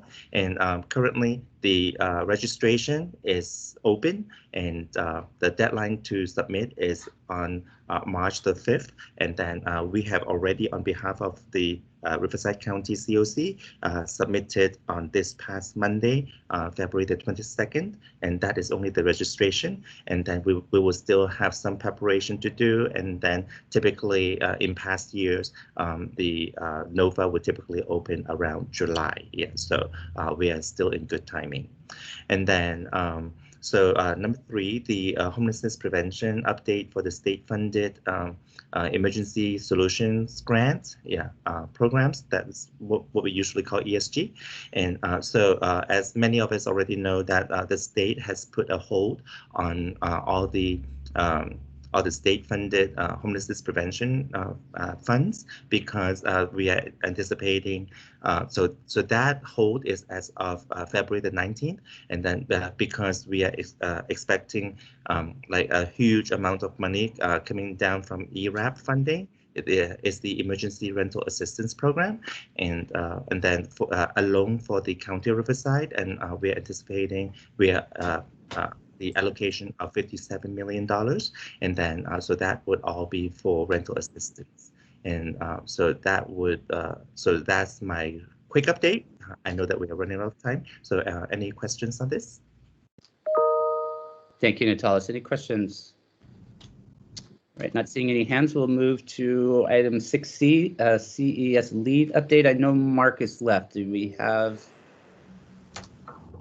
Greg, so we actually wanted to move the HMIS update first, and we have Gordon Kwong on the line who will be taking 3 minutes to do that. All right, Gordon, 3 minutes. All right, you could start your stopwatch, Greg. Thank you. All right, so we have a couple of items to note. I'll be highlighting some of the most important aspects. So if we can go to the next slide, which has the tentative timeline, that would be great. Yeah, and we're migrating from client track to Clarity.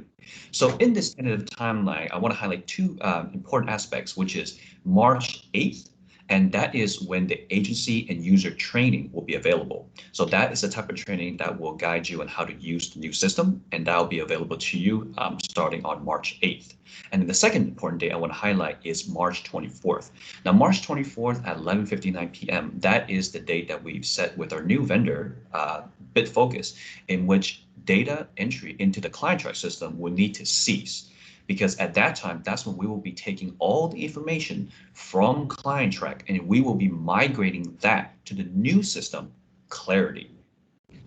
And then on April 6th, that is when Clarity, the new system, new HMIS, is going to go live. And that's when you will be able to enter, be having the ability to re-enter and continue to enter any data into the new HMIS system.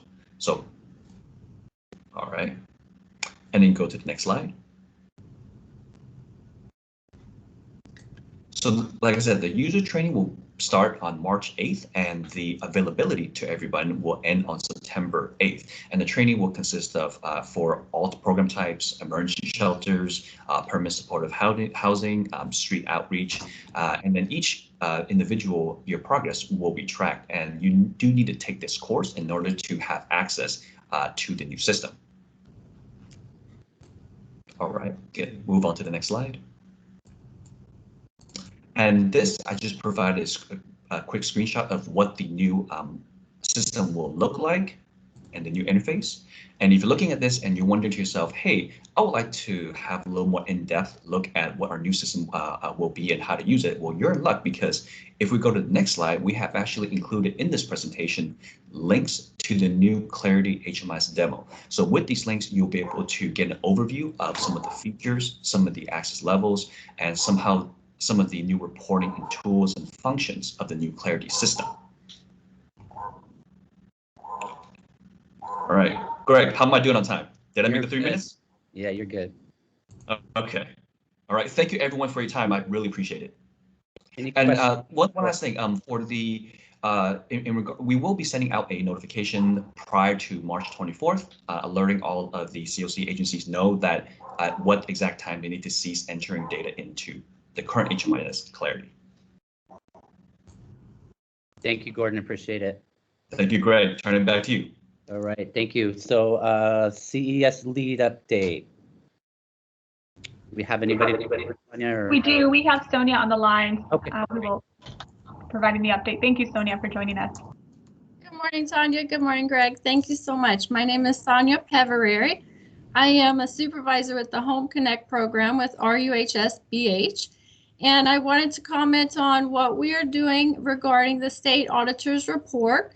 So we do have on the next slide, of course, that we're reminding attendees, of course, that we have the data of our operations, number of calls, number of referrals made, number of outstanding referrals, etc., as already on the slide, as you see here. The next thing that we're trying to do to address the state auditor's report is regarding tracking the length of time between the CES referral and the first contact by the recipient agency. So we have updated our referral, which we'll be able to share as well through email if you may need this. We have a referral to be able to put in specifically the first contact that we made with the client. So what that would be is in the referral itself, we would put when we made first contact with the client by phone or in person. So that is what we have updated on our referral form. We are also excited to present that we had a VI SPDAT training yesterday, and we actually had 167 attendees. We'll be sending out follow-up email with links to forms and instructions to receive credit as a trained VI SPDAT assessor, and also to request access to HMIS. We wanted to mention as well, since Gordon had been able to present so well, is that we are transitioning to a new program.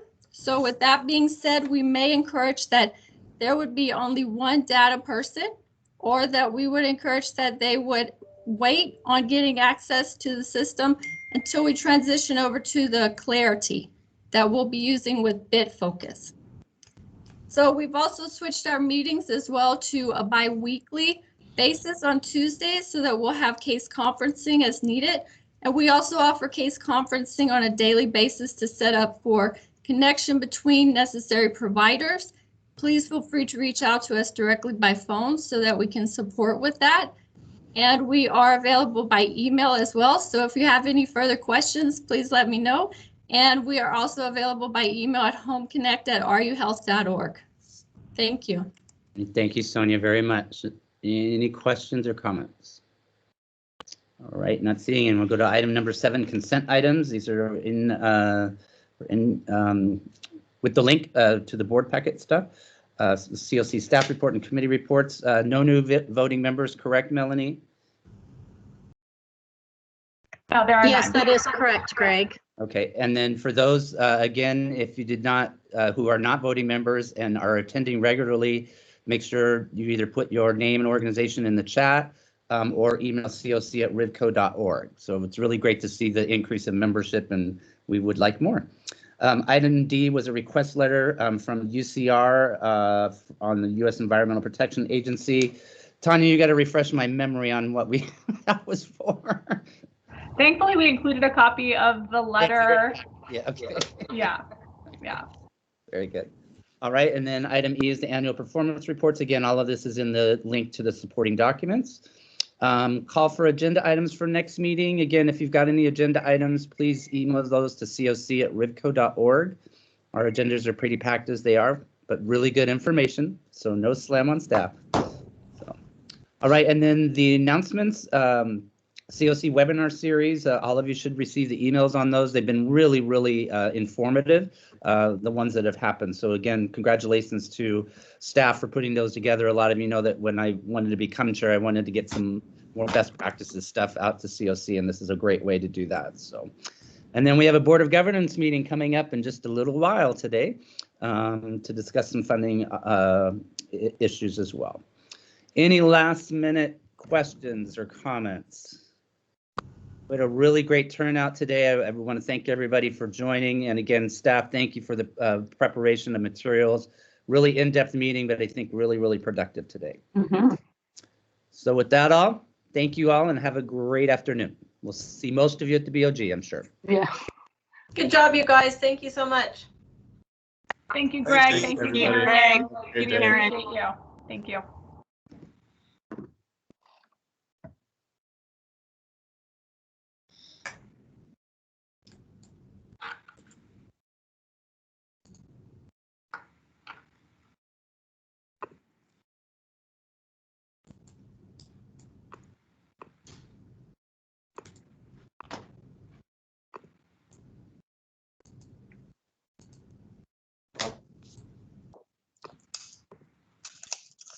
Hey, Melanie, you're still on? Yes, I'm here.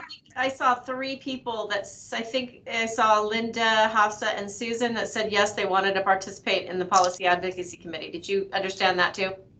I did. I'm going to capture the comments as soon as the meeting's over to make sure I got any that are added. Okay, because I was going to send them a little thank you, but I wanted to make sure you interpreted it the same way, that those 3 said that they would be interested in participating. So yes, I did. Okay, thank you guys. Good job on everything. You're welcome. Thank you, Karen. Have a good day. You too. Hey, Melanie, I had a question for you real quick. This is David from Capanza.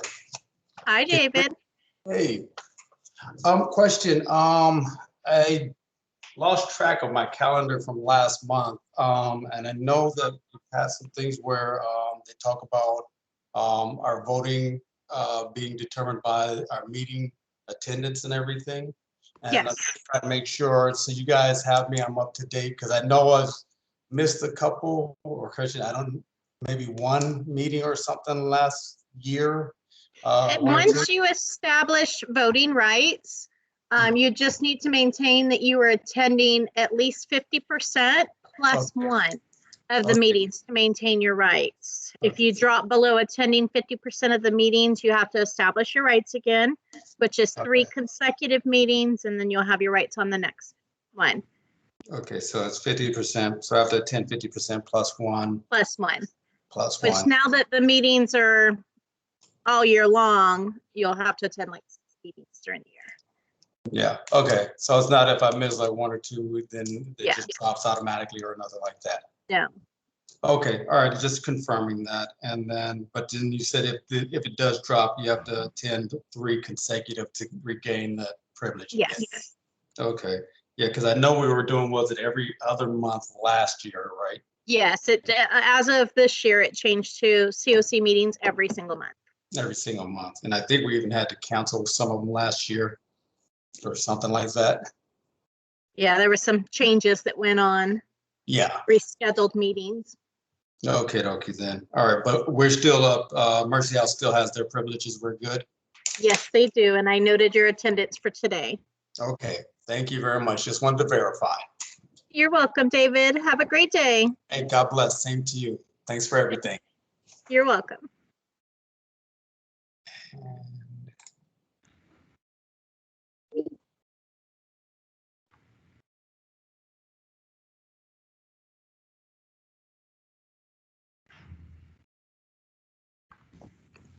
Melanie, I really like your pearls. Thank you, Natalis. Your shirt matches your background too. You know, I do try to do that. I just will look great and fashionable on the meetings, you know? See, every little effort you make, we notice. Oh, well, thank you. Also, Natalis, good job flying through the slides. I was looking at the time, and I think we. I know. I was worried when it hit Natalis. I'm like, man. No, I thought everyone did good. Gordon too. Yeah. That's the thing, is that like we have no control of the others, and we can only cut ours short.